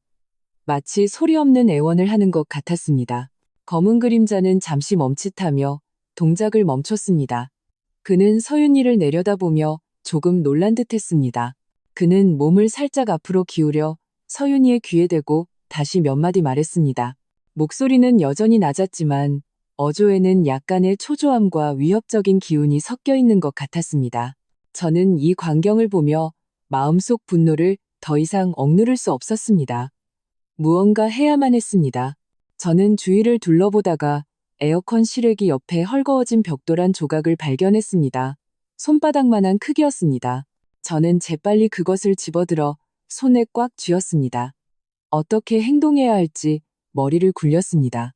만약 지금 벽돌로 창문을 깨면 분명 그를 놀라게 해서 동작을 멈추게 할 수 있을 겁니다. 하지만 창문은 강화유리라 깨지지 않을 수도 있습니다. 게다가 깨지지 않으면 오히려 그를 완전히 격분시켜 더 빨리 서윤이에게 주사를 놓게 만들지도 모릅니다. 하지만 그렇게 하지 않으면 서윤이는 다시 정체불명의 액체를 맞게 될 겁니다. 이번 주사 후에 그녀가 다시 깨어날 기회가 있을지 누가 알겠습니까? 제가 망설이고 있을 때 검은 그림자는 인내심을 잃은 듯했습니다. 그는 더 이상 말하지 않고 손에 든 주사기를 다시 서윤이의 혈관에 겨누었습니다. 막 찌르려는 순간이었습니다. 멈춰. 저는 더 이상 참지 못하고 벌떡 일어나온 힘을 다해 손에 든 벽돌을 창문으로 던졌습니다. 쾅 하는 거대한 소리가 울렸습니다. 벽돌은 유리에 부딪혔지만 깨지지는 않았습니다. 하지만 그 소리는 귀를 찢을 듯이 컸습니다. 검은 그림자는 깜짝 놀라 획 돌아서서 창문 쪽을 쳐다봤습니다. 그가 돌아선 덕분에 저는 마침내 그의 얼굴을 볼 수 있었습니다. 방 안의 빛은 어두웠지만 창밖의 달빛에 비춰 저는 한눈에 그를 알아볼 수 있었습니다. 정말로 최민준이었습니다. 그는 마스크를 쓰지 않았고 눈빛은 음침했으며 입가에는 잔인한 미소가 걸려 있었습니다. 제 기억 속에 운하했던 프로젝트 매니저와는 완전히 다른 사람이었습니다. 최민준은 창밖에 사람이 있을 거라고는 전혀 예상하지 못한 듯했습니다. 그는 잠시 멈칫하며 눈빛에 놀라움과 당황스러움이 스쳐 지나갔습니다. 하지만 이내 평정을 되찾았습니다. 그는 손에 든 동작을 멈추지 않고 오히려 속도를 높여 주사기를 서윤이의 피부에 찌르려 했습니다. 안 돼. 저는 소리치며 다시 벽돌 한 조각을 집어들어 힘껏 창문으로 던졌습니다. 이번에는 유리에 마침내 금이 갔습니다. 최민주는 제 행동에 완전히 격분했습니다. 그는 저를 악응연히 쳐다보며 입으로 욕설을 내뱉었습니다. 그리고 주사를 포기하고 돌아서서 문 쪽으로 달려갔습니다. 저는 그 모습을 보고 재빨리 창문으로 올라가 방 안으로 뛰어들어 그를 쫓으려 했습니다. 하지만 제가 한쪽 발을 창틀 너머로 넘겼을 때 최민주는 갑자기 걸음을 멈추고 저를 돌아봤습니다. 그의 눈빛은 위협과 음산함으로 가득 차 있었습니다. 그는 주머니에서 무언가를 꺼내 서윤이 쪽으로 던졌습니다. 그리고 재빨리 문을 열고 뛰쳐나갔습니다. 저는 그를 쫓을 겨를도 없이 즉시 방 안으로 뛰어들어 서윤이의 침대 곁으로 달려갔습니다. 바닥에는 작은 플라스틱 병이 떨어져 있었고 안의 액체는 이미 쏟아져 나와 코를 찌르는 냄새를 풍기고 있었습니다. 이전에 김 여사님의 속옷에서 맡았던 냄새와 비슷했습니다. 서윤아, 서윤아, 괜찮아? 저는 서윤이의 손을 꼭 잡았습니다. 그녀의 몸은 여전히 미세하게 떨리고 있었고 눈가의 눈물은 더욱 걷잡을 수 없이 흘러내렸습니다. 숨소리도 매우 가빠졌습니다. 마치 엄청난 고통을 겪고 있는 것 같았습니다. 저는 재빨리 그녀의 팔을 살폈습니다. 주사 자국은 없었습니다. 다행히 최민준이 주사를 놓지는 못했습니다. 하지만 그 쏟아진 액체는 무엇일까? 만약 서윤이가 닿았다면 위험하지 않을까? 저는 재빨리 휴지로 침대 옆에 쏟아진 액체를 닦아내고 서윤이의 얼굴을 닦아주었습니다. 마음은 공포로 가득 찼습니다. 아래층에서 자동차 시동 소리가 들렸습니다. 저는 창가로 달려가 아래를 내려다봤습니다. 검은색 세단 한 대가 마당을 빠르게 빠져나가 어둠 속으로 사라졌습니다. 최민준의 차였습니다. 저는 차량 번호를 기억해 두었습니다. 그리고 즉시 휴대폰을 들어 경찰에 신고했습니다. 여보세요, 경찰서죠? 신고합니다. 저희 집에 누군가 불법 침입해서 제 식물인간 아내를 해치려 했습니다. 저는 흥분해서 떨리는 목소리로 숨가쁘게 말했습니다. 전화를 끊고 저는 서윤이에게 돌아가 그녀를 꼭 껴안았습니다. 그녀의 몸은 여전히 차가웠지만 저는 그녀의 손가락이 다시 미세하게 움직이는 것을 느낄 수 있었습니다. 마치 제게 화답하는 것 같았습니다. 서윤아, 괜찮아, 괜찮아. 나쁜 놈은 도망갔어. 경찰이 곧 올 거야. 저는 나지막이 그녀를 안심시키며 눈물을 참을 수 없었습니다. 방금 전의 상황은 정말로 아찔했습니다. 만약 제가 제때 창문으로 넘어가지 못했다면, 창문을 깨지 못했다면 최민주는 서윤이에게 그 정체불명의 액체를 주사했을 겁니다. 결과는 상상조차 하기 싫었습니다. 최민주는 왜 이런 짓을 했을까? 그는 대체 서윤이의 사고와 무슨 관계가 있을까? 그가 던진 병 속 액체는 또 무엇일까? 수많은 의문이 다시 머릿속에 떠올라 어지러웠습니다. 하지만 지금은 이런 생각을 할 시간이 없습니다. 경찰이 곧 올 테니 현장을 보존하고 단서를 제공해야 합니다. 동시에 저는 서윤이 곁을 지키며 그녀의 안전을 확보해야 합니다. 창밖의 달빛은 여전히 창백했고 방 안에는 그 코를 찌르는 냄새와 서윤이에게서 나는 익숙한 채취가 섞여 있었습니다. 저는 침대 곁에 앉아 서윤이의 차가운 손을 잡고 분노와 굳은 결심에 휩싸였습니다. 최민준, 김 여사, 그리고 그 배후에 숨어있는 자들, 당신들은 도망칠 수 없어. 내가 반드시 모든 것을 밝혀내고 당신들이 저지른 짓에 대한 대가를 치르게 할 거야. 경찰의 사이렌 소리가 멀리서 들려왔고 점점 더 가까워졌습니다. 저는 6년간 계속된 이 악몽의 진실이 마침내 드러나기 시작했다는 것을 알았습니다. 그리고 저는 어떤 대가를 치르더라도 서윤이를 지켜내고 그녀가 깨어나는 그날을 기다릴 겁니다. 사이렌 소리가 마당에서 멈췄을 때 저는 여전히 서윤이의 손을 꼭 잡고 있었습니다. 그녀의 손가락 끝에서 마침내 미약한 온기가 느껴졌습니다. 마치 주변의 소란을 감지한 듯했습니다. 2명의 경찰이 저를 따라 침실로 들어왔습니다. 손전등 불빛이 방 안을 훑으며 바닥에 남은 코를 찌르는 액체 자국, 금이 간 창문, 그리고 침대 머리맡에 놓인 비밀번호가 걸린 검은 상자를 비췄습니다. 형사님, 바로 여기입니다. 방금 침입했던 자는 최민준이라는 사람으로 제 아내 회사의 전 직원이고 6년 전 아내의 교통사고 목격자이기도 합니다. 저는 창문의 금을 가리키며 아직 진정되지 않은 떨리는 목소리로 말했습니다. 그가 방금 제 아내에게 정체불명의 액체를 주사하려 했고 제가 발견하자 도망쳤습니다. 차량 번호는 기억해뒀습니다. 서울 73가 29 XX입니다. 나이가 지긋해 보이는 왕 형사님이 고개를 끄덕이며 젊은이 형사에게 정보를 기록하라고 지시했습니다.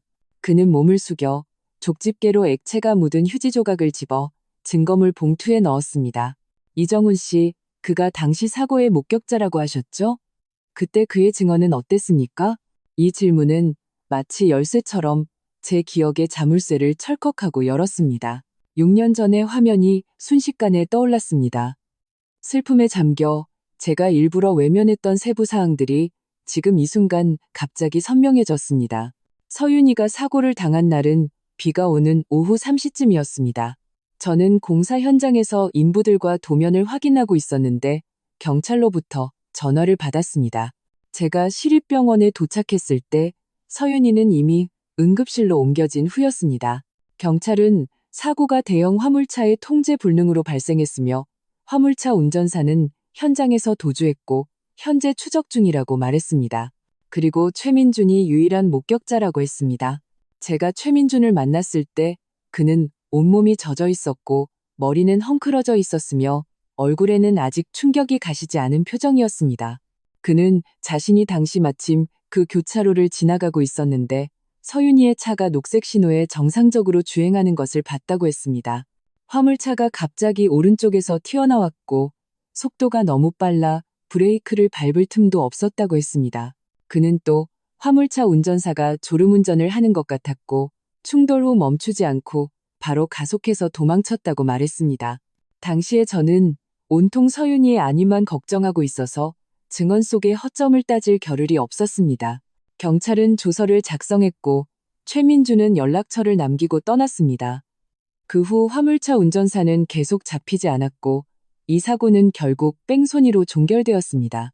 운전사는 도주 중이고 사건은 미해결로 남았습니다. 하지만 지금 돌이켜보면 의심스러운 점이 너무나 많았습니다. 최민준은 당시 지나가던 길이라고 했지만 그 교차로는 그의 회사나 집과는 매우 멀었고 전혀 동선에 맞지 않았습니다. 그는 화물차가 오른쪽에서 튀어나왔다고 했지만 서윤이의 차는 오른쪽 충격 흔적이 심하지 않았고 오히려 왼쪽이 더 심하게 파손되었습니다. 그리고 그의 당시 표정. 비록 놀란 기색이 역력했지만 눈빛에는 어딘가 의도적인 침착함이 숨어있는 것 같았습니다. 진짜 참혹한 사고를 목격한 사람의 당황한 모습과는 달랐습니다. 더욱 저를 의심하게 만든 것은 서윤이가 사고를 당하기 며칠 전에 제게 툭 던지듯 말했던 한마디였습니다. 회사 프로젝트에 문제가 좀 생겼는데 프로젝트 매니저인 최민준이 장부에 손을 댄 것 같다고 다음 날 확인해 볼 거라고 했습니다.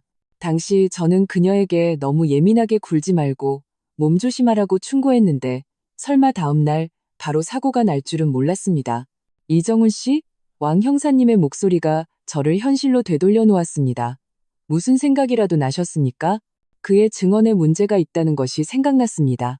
저는 심호흡을 하고 감정을 추스르려 했으며 당시의 의심스러운 점들을 하나하나 말했습니다. 그는 그 교차로를 지나가던 길이라고 했지만 전혀 동선이 맞지 않습니다. 그리고 충격 방향도 그가 말한 것과 다릅니다. 게다가 제 아내는 사고 직전에 그의 장부 문제를 조사하고 있었습니다. 왕 형사님은 미간을 찌푸리며 수첩에 이 내용들을 빠르게 기록했습니다. 당시에는 왜 경찰에 말하지 않았습니까? 그때는 서윤이가 응급실에 있어서 머릿속이 하얘서 이런 것들을 세세하게 생각할 겨를이 없었습니다. 저는 죄책감에 고개를 숙이고 서윤이의 손을 꽉 잡았습니다. 그리고 최민준이 유일한 목격자였기 때문에 당시에는 그가 증언을 해준 것에 감사한 마음뿐이었고 전혀 의심하지 않았습니다. 이때 이 형사님이 다가와 제 휴대폰을 들고 말했습니다. 팀장님, 이정훈 씨 휴대폰에 감시 카메라 영상이 있습니다. 용의자가 이전에 주사를 놓으려던 장면과 오늘 밤 침입한 일부 장면이 찍혀 있습니다.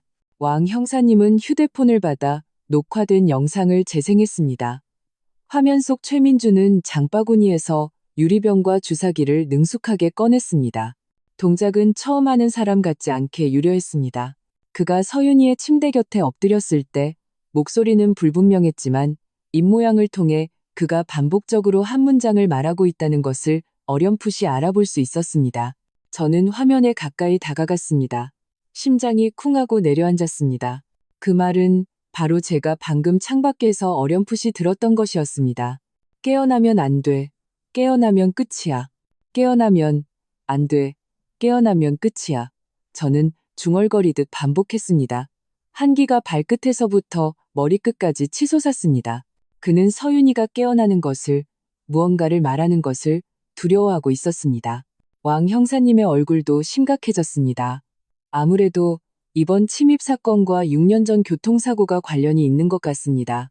즉시 최민준의 행방을 추적하고 동시에 교통과에 연락해서 당시 사고 기록을 재조사하도록 하겠습니다. 그 김 여사라는 분, 자세한 인적사항이 있습니까? 지금 공범 혐의가 있으니 찾아야 합니다. 저는 김 여사님의 주소, 주민등록번호, 연락처를 모두 경찰에 넘겼습니다. 모두 당시 고용할 때 받아둔 서류에 있었습니다. 점심때 아들이 열이 난다고 휴가를 냈는데 지금 보니 최민준에게 밀고 하러 간 것이 틀림없습니다. 경찰은 현장 감식을 마치고 액체가 묻은 휴지, 검은 상자, 그리고 현금을 수거해 갔습니다.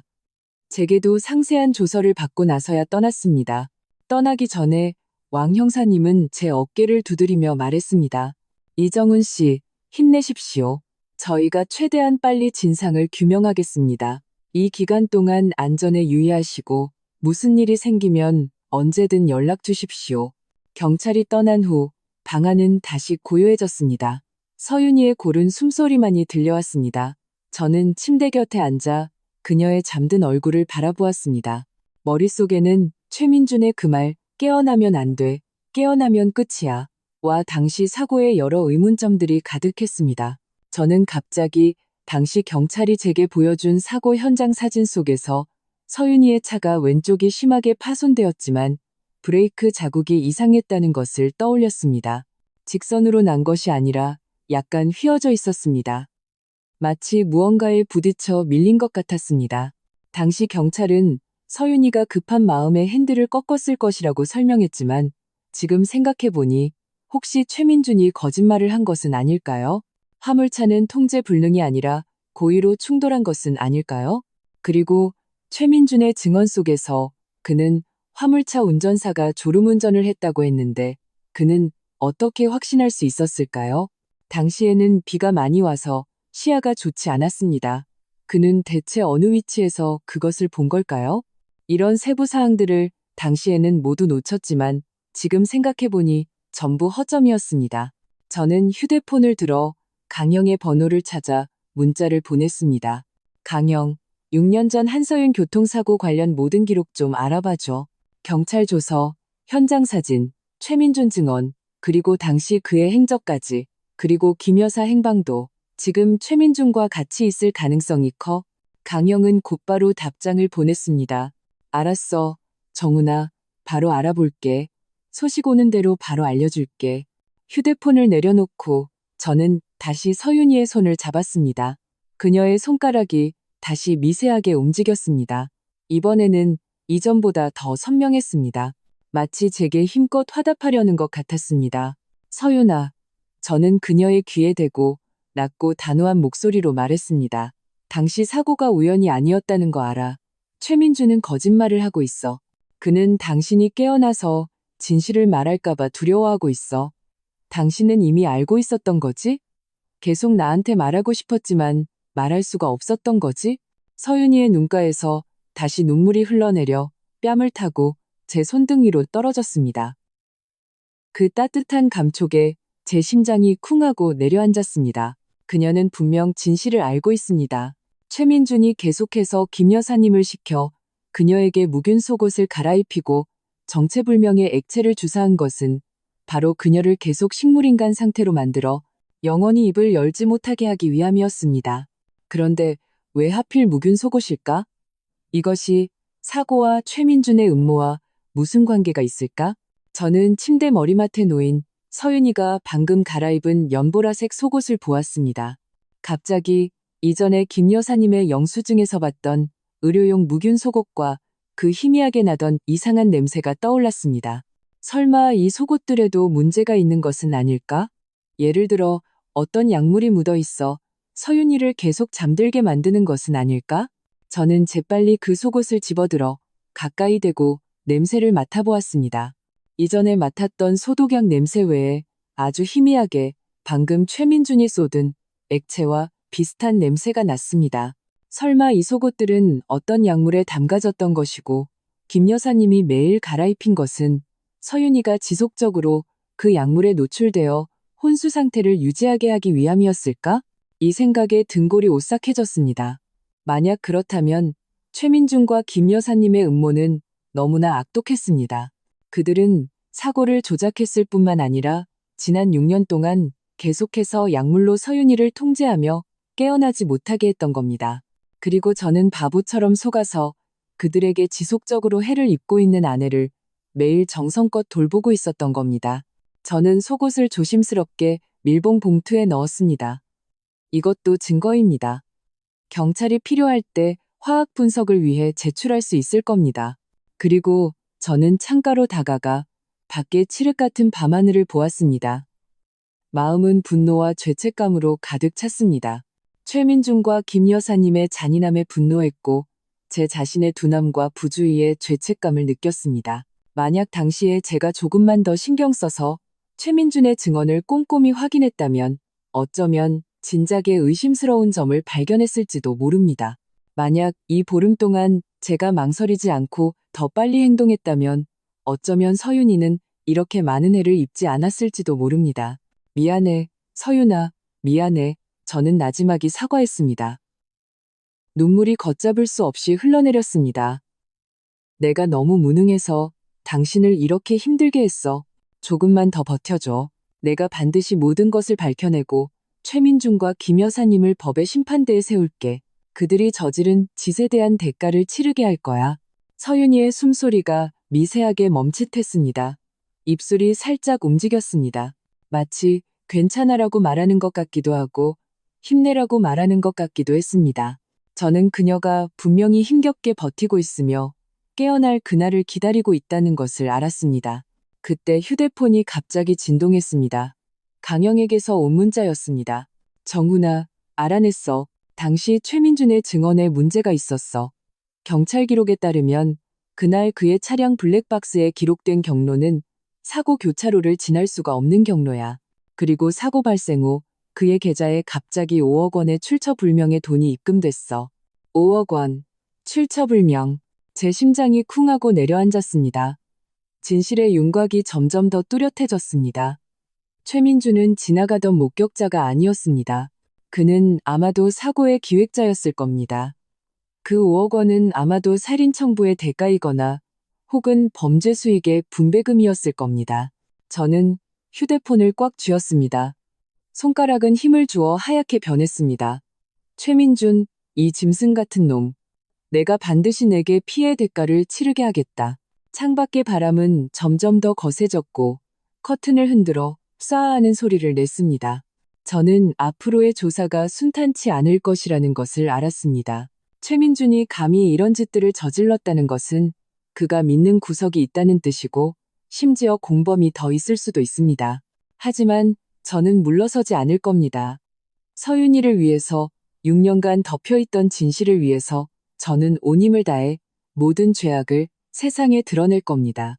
저는 침대 곁으로 돌아가 서윤이의 손을 꼭 잡았습니다. 그녀의 손은 여전히 차가웠지만 저는 그 미약한 온기가 점점 더 뚜렷해지는 것을 느낄 수 있었습니다. 저는 승리의 여명이 바로 앞에 있으며 서윤이가 깨어날 그날도 점점 더 가까워지고 있다는 것을 알았습니다. 강영의 두 번째 문자가 곧바로 도착했습니다. 위치 정보와 함께였습니다. 김 여사, 자기 집에 안 돌아갔어. 방금 누가 금천구 그 주택 근처 폐창고로 들어가는 걸 봤대. 최민준 차도 창고 뒷문에 세워져 있어. 저는 휴대폰을 쥔 손가락이 화면을 뚫을 듯 힘을 주었습니다. 서윤이의 손은 제 손바닥 안에서 여전히 미세하게 따뜻했습니다. 마치 제게 용기를 주는 것 같았습니다. 저는 옆집장 아주머니에게 전화를 걸어 서윤이를 잠시만 봐달라고 부탁했습니다. 목소리는 다급했지만 많은 것을 설명할 수는 없었습니다. 급한 일이 생겨서 금방 돌아오겠다고만 했습니다. 금천구로 차를 몰아가는 길, 밤은 짙은 먹물처럼 어두웠습니다. 시골길은 울퉁불퉁했고 제 낡은 소나타는 심하게 덜컹거렸습니다. 헤드라이트가 어둠을 가르며 길가에 비뚤어진 잡초들을 비췄습니다. 창고의 윤곽이 멀리서 나타났습니다. 버려진 건자재 창고였습니다.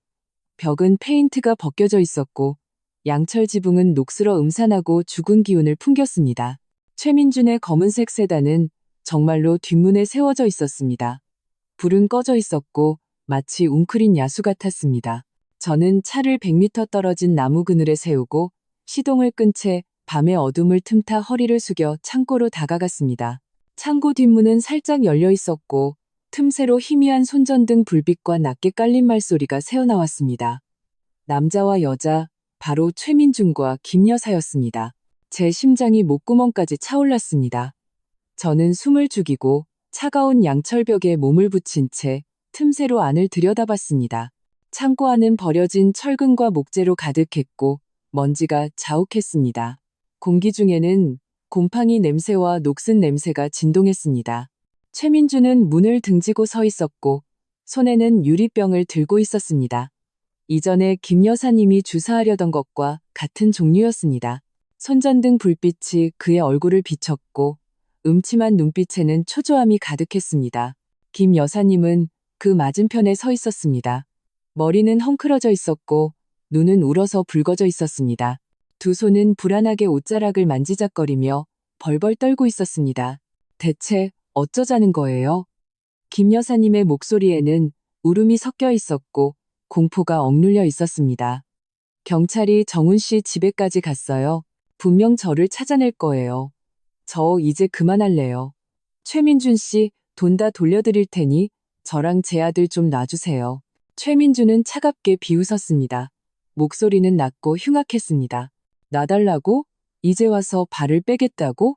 6년 전에 내 돈 받을 때는 이런 날이 올 거라고 생각 못했나? 경찰이 그렇게 만만한 줄 알아? 한서윤이 깨어나면 우리 둘 다 끝장이야. 제 머리가 윙하고 울렸습니다. 온몸에 피가 순간적으로 굳는 것 같았습니다. 6년 전부터 돈을 받았다고? 설마 김 여사님은 처음부터 최민준과 한패였던 걸까? 저는 그때 협박당했어요. 김 여사님은 울부짖었습니다. 당신이 그랬잖아요.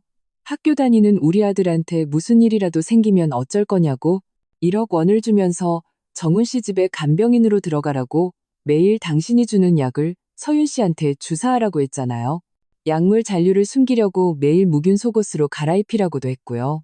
저는 다 협박당해서 한 거라고요. 묵윤 속옷의 진실이 마침내 밝혀졌습니다. 마치 얼음 송곳이 제 심장을 찌르는 것 같았습니다. 매일 갈아입히던 새 속옷은 결코 좋은 의도가 아니었습니다. 서윤이의 몸에서 배출되는 약물 잔류를 흡수해서 김 여사님이 몰래 가져가 폐기함으로써 제가 발견하지 못하게 하려는 것이었습니다.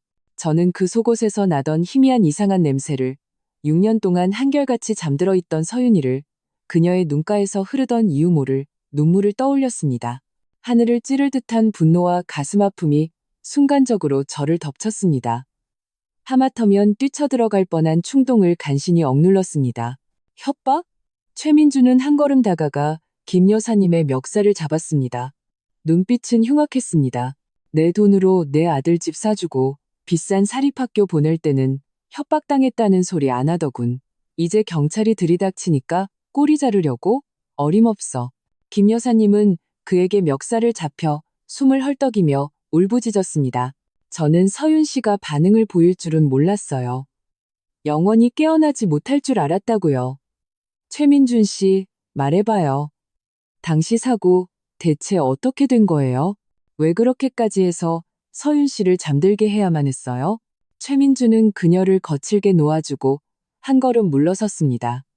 그는 손에 든 유리병을 음침하게 쳐다보며 광기 어린 목소리로 말했습니다. 왜냐고? 그 여자는 죽어 마땅하니까. 감히 내 비밀을 알아냈으니까. 제 심장이 미친 듯이 뛰었습니다. 저는 숨을 죽이고 그를 뚫어져라 쳐다보며 6년간 묻혀있던 진실을 말하기를 기다렸습니다. 한서윤의 회사는 원래 내 것이었어야 해. 최민준의 목소리는 점점 더 격앙되었습니다. 손전등 불빛이 그의 얼굴 위에서 흔들리며 뒤틀린 표정을 비췄습니다. 내가 그 여자를 따라 5년 동안 일했어. 밤낮 없이 프로젝트 따내고 고객 관리하고. 그런데 그 여자는 뭘 했다고 모든 걸 다 누리는 거지? 3년 전에 내가 회사 계좌에 20억 원의 유휴 자금이 있는 걸 발견했어. 몰래 빼내서 내 사업 좀 하다가 돈 벌면 다시 채워놓으려고 했지. 그런데 한서윤 그 여자가 그렇게 눈치가 빠를 줄은 몰랐어. 장부가 이상하다는 걸 알아채고 내 꼬리를 잡은 거야. 그는 잠시 말을 멈췄습니다. 얼굴에 잔인한 기색이 스쳐 지나갔습니다. 그 여자가 나를 불러서 얘기하더군. 경찰에 신고해서 나를 사회에서 매장시켜버리겠다고. 그렇게 둘 수는 없었어. 그 돈은 내가 재기할 기회였어. 이룰 수 없었다고. 그래서 생각했지. 사고를 위장해서 그 여자의 입을 영원히 막아버리는 방법을. 당신이었어. 당신이 사고를 꾸민 거였어. 김 여사님은 겁에 질려 얼굴이 새하얗게 변했고 바닥에 주저앉았습니다. 그 화물차 운전사, 당신이 고용한 거였구나. 그래, 최민주는 망설임 없이 인정했습니다. 눈빛에는 일말의 죄책감도 없었습니다. 내가 5억 원을 주고 그를 고용했어. 그 교차로에서 기다리다가 한서윤의 차가 지나가면 고의로 들이받고 도망치라고. 나는 시간을 계산해서 지나가던 척하며 가짜 증언을 했지. 모든 것을 졸음운전과 뺑소니 탓으로 돌렸어. 경찰이 운전사를 못 찾으면 사건은 자연히 미해결로 남을 테니까. 그랬구나. 6년 전에 그 교통사고는 결코 우연이 아니었습니다. 최민준이 치밀하게 계획한 살인이었습니다. 그는 회사 자금을 횡령하고 자신의 죄를 덮기 위해 감히 서윤이에게 그런 잔인한 짓을 저질렀던 겁니다. 그리고 저는 바보처럼 그의 가짜 증언에 속아서 그가 식물인간으로 만든 아내를 매일 지키고 심지어 그가 심어놓은 공범을 곁에 두고 서윤이가 지난 6년 동안 매일같이 약물의 고통을 겪게 했습니다. 엄청난 후회와 분노가 솟구쳐 올랐습니다. 저는 입술을 굳게 깨물었습니다. 피맛이 느껴지고 나서야 간신히 소리를 내지 않을 수 있었습니다. 나의 서윤이, 내가 손바닥에 올려놓고 아끼던 아내가 이런 짐승만도 못한 놈에게 이렇게 잔인한 방식으로 해를 입고 병상에서 6년의 고통을 견뎌왔던 겁니다. 그럼 서윤 씨한테 주사한 건 무슨 약이에요? 김 여사님의 목소리는 떨리고 있었고 공포로 가득 차 있었습니다. 클로나제팜, 강력한 진정제지. 최민주는 손에 든 유리병을 흔들며 아무렇지도 않은 듯 가볍게 말했습니다. 매일 조금씩 주사하면 그 여자의 뇌신경을 계속 억제 상태로 만들어서 영원히 깨어나지 못하게 할 수 있어. 무균 속옷은 약물 대사물을 흡수해서 이정훈 그놈이 이상한 낌새를 채지 못하게 하려는 거였고 원래 모든 게 순조로웠는데 네가 요즘 점점 쓸모없어져서 양 조절을 제대로 못해서 그 여자가 깨어날 조짐을 보인 거잖아. 그의 시선이 흉악하게 변하며 김 여사님을 향했습니다. 그래서 내가 너한테 양을 늘리라고 한 건데 감히 내 말을 어겨? 오늘 내가 이정훈 집에 가서 직접 주사하려 했는데 그놈한테 들켰어. 이제 경찰이 우리를 쫓고 있고 한서윤은 언제 깨어날지 몰라. 우리한테는 이제 퇴로가 없어. 김 여사님은 겁에 질려 온몸을 떨며 연신고개를 저었습니다. 저는 못해요. 저는 이제 더 이상 못해요. 제가 내일 서윤 씨한테 약을 더 많이 줘서 영원히 잠들게 할게요. 네? 제 아들만은 해치지 말아주세요. 제발요. 그래야지. 최민준의 어조가 조금 누그러졌습니다. 그는 유리병을 김 여사님에게 건넸습니다. 이건 2배 용량의 약이야. 내일 반드시 주사해. 한서윤만 깨어나지 않으면 경찰도 증거가 없어. 우리는 계속 안전할 수 있어. 김 여사님은 떨리는 손으로 유리병을 받았습니다. 눈물은 계속해서 흘러내렸고 입으로는 죄받을 짓이야. 정말 죄받을 짓이야.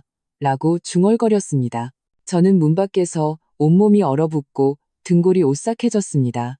분노에 이가 딱딱 부딪혔습니다. 서윤이가 식물인간이 된 것은 모두 이 2사람 때문이었습니다. 그들은 사고를 조작했을 뿐만 아니라 지난 6년 동안 약물로 그녀를 통제하며 깨어나지 못하게 했던 겁니다. 정말 천인공노할 짓이었습니다. 저는 무의식적으로 휴대폰을 꺼내 그들의 대화를 녹음해서 증거로 남기려 했습니다. 하지만 바로 그때 휴대폰이 실수로 옆에 있던 양철통에 부딪혀 깡하는 미세한 소리를 냈습니다. 창고 안의 말소리가 순간 멈췄습니다. 누구야? 최민준의 목소리는 경계심으로 가득 찼습니다. 손전등 불빛이 즉시 문 쪽으로 향했습니다. 제 심장이 덜컥 내려앉았습니다. 들켰다는 것을 알았습니다. 저는 돌아서서 창고 밖으로 뛰었습니다. 이정훈이다. 최민준은 제 뒷모습을 알아보고 소리쳤습니다. 잡아, 도망치게 두면 안 돼. 저는 뒤돌아볼 겨를도 없이 필사적으로 앞으로 달렸습니다. 창고 안에서 급한 발소리가 들려왔습니다. 최민준과 김 여사님이 쫓아나왔습니다. 밤은 칠흑 같았고 저는 기억의 의지에 소나타가 있는 방향으로 달렸습니다. 발밑에 잡초에 다리가 걸려 저는 심하게 넘어졌습니다. 무릎에 극심한 통증이 느껴졌습니다. 이정훈, 너는 못 도망가. 최민준의 목소리가 점점 더 가까워졌고 음산한 웃음소리가 섞여 있었습니다. 저는 발버둥치며 일어나 무릎의 통증을 무시하고 계속해서 앞으로 달렸습니다. 뒤에서 들려오는 발소리는 점점 더 가까워졌습니다. 저는 최민준의 숨소리가 이미 가까이 다가왔다는 것을 느낄 수 있었습니다. 바로 그때 제 손이 소나타의 문손잡이에 닿았습니다. 저는 기쁨에 차 망문을 열려던 순간 갑자기 뒷덜미가 누군가에게 단단히 잡혔습니다. 엄청난 힘이 저를 뒤로 끌어당겼습니다. 저는 땅에 넘어졌고 최민준이 제 위로 덮쳐 제 몸 위에 올라타 2 손으로 제 목을 세게 졸랐습니다. 그의 눈빛은 사람을 잡아먹을 듯이 흉악했고 입으로는 얼마나 들었어? 다 들었지. 그렇지? 네가 죽고 싶어서 안달이 났으니 내가 소원대로 해주지. 라고 소리쳤습니다. 목이 졸려 숨을 쉴 수 없었고 산소가 점점 부족해졌습니다. 눈앞이 캄캄해졌습니다. 2 손으로 필사적으로 발버둥치며 그를 밀어내려 했습니다. 김 여사님은 옆에 서서 이 광경을 보며 망설임과 공포에 찬 얼굴로 죽이지 마세요. 최민준 씨 사람 죽이면 안 돼요. 라고 중얼거렸습니다. 닥쳐. 최민준은 소리쳤습니다. 이놈이 모든 진실을 알았어. 죽이지 않으면 우리 둘 다 감옥에 가야 해. 그의 손은 더욱 세게 목을 졸랐습니다. 저는 제 생명이 빠르게 꺼져가고 있다는 것을 느낄 수 있었습니다. 저는 서윤이를 떠올렸습니다. 그녀가 아직 집에서 저를 기다리고 있다는 것을, 그녀의 눈가의 눈물을, 그녀의 미세하게 떨리던 손가락을. 안 돼. 나는 죽을 수 없어. 아직 최민준과 김 여사님에게 대가를 치르게 하지 못했어. 아직 서윤이가 깨어나는 것을 보지 못했어. 나는 죽을 수 없어. 강렬한 생존 본능이 솟구쳐 올랐습니다. 저는 온 힘을 다해 무릎을 들어 최민준의 복부를 세게 쳤습니다. 최민준은 비명을 지르며 두 손으로 제 목을 놓아주고 몸을 뒤로 젖혔습니다. 저는 그 틈을 타 일어나 숨을 크게 헐떡였습니다. 목이 불타는 듯이 아팠습니다. 최민준도 곧바로 일어나 더욱 음산한 눈빛으로 바닥에 떨어진 낡은 철근을 집어들어 저를 향해 달려왔습니다. 오늘 내가 반드시 너를 죽여버리겠다. 저는 돌아서서 옆에 있는 숲으로 달렸습니다. 숲은 나무가 빽빽하고 밤이 짙어 최민준은 손전등 불빛을 사방으로 비추며 한동안 제 행적을 찾지 못했습니다. 저는 큰 나무 뒤에 숨어 미친 듯이 뛰는 심장을 진정시키며 숨을 헐떡였습니다. 동시에 빠르게 대책을 생각했습니다. 경찰에 신고해야 합니다. 경찰이 그를 잡게 해야 합니다. 하지만 제 휴대폰은 방금 넘어질 때 땅에 떨어져 지금 셴벤에 없었습니다. 어떻게 해야 할까? 바로 그때 멀리서 자동차 경적 소리와 함께 손전등 불빛이 흔들리는 것이 보였습니다. 강형이었습니다. 그는 분명 저를 걱정해서 따라온 것이 틀림없었습니다. 최민준도 소리를 듣고 얼굴색이 변하며 욕설을 내뱉었습니다. 그는 돌아서서 숲 밖으로 달려갔습니다. 저는 기쁨에 차 나무 뒤에서 나와 강영의 방향으로 소리쳤습니다. 강영, 나 여기야. 최민준이 도망가. 강영의 모습이 곧 숲 입구에 나타났습니다. 그는 저를 보고 즉시 달려왔습니다. 정훈아, 괜찮아. 나는 괜찮아. 저는 숨을 헐떡이며 말했습니다. 빨리. 최민준이 도망갔어. 그놈이 서윤이를 해치러 갈 거야. 빨리 경찰에 신고하고 서윤이를 구하러 가야 해. 강형은 얼굴색이 변하며 즉시 휴대폰을 꺼내 경찰에 신고했습니다. 그는 숨가쁘게 말했습니다. 경찰서죠? 신고합니다. 금천구 폐창고 근처에서 살인 미수 사건이 발생했습니다. 용의자 최민준이 지금 시내로 가서 식물인간 환자를 해치려 할 가능성이 있습니다. 주소는 저는 강영의 팔을 붙잡고 천천히 숲을 빠져나왔습니다. 무릎의 통증 때문에 거의 서 있기도 힘들었습니다. 멀리서 최민준의 검은색 세단이 이미 시동을 걸고 시내 방향으로 질주하고 있었습니다. 안 돼. 그놈이 정말 서윤이를 해치러 가는구나. 제 심장이 덜컥 내려앉았습니다. 저는 통증을 무릅쓰고 강영을 끌고 소나타 쪽으로 달렸습니다. 빨리, 우리가 쫓아가야 해. 그놈이 도착하기 전에 서윤이를 지켜야 해. 강영은 고개를 끄덕이고 저와 함께 소나타에 올라탔습니다. 저는 시동을 걸고 엑셀을 세게 밟았습니다. 소나타는 시내 방향으로 미친 듯이 달렸습니다. 헤드라이트가 어둠을 찢었고 저는 앞에 도로를 뚫어져라 쳐다봤습니다. 마음속에는 오직 한 가지 생각뿐이었습니다. 서윤아, 버텨줘. 내가 가고 있어. 최민준, 네가 감히 내 아내의 손가락 하나라도 건드리면 내가 절대로 너를 용서하지 않겠다. 차 안의 공기는 무겁고 긴장감이 감돌았습니다. 강영은 계속해서 저를 안심시켰습니다. 정훈아, 걱정 마. 경찰도 그쪽으로 가고 있어. 우리가 최민준보다 먼저 도착할 수 있을 거야.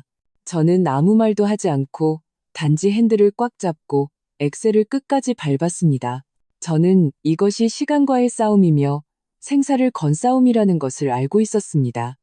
서윤이의 안위와 진실의 규명이 모두 이 한 번에 달려 있었습니다. 저는 질 수 없었고 져서도 안 됐습니다.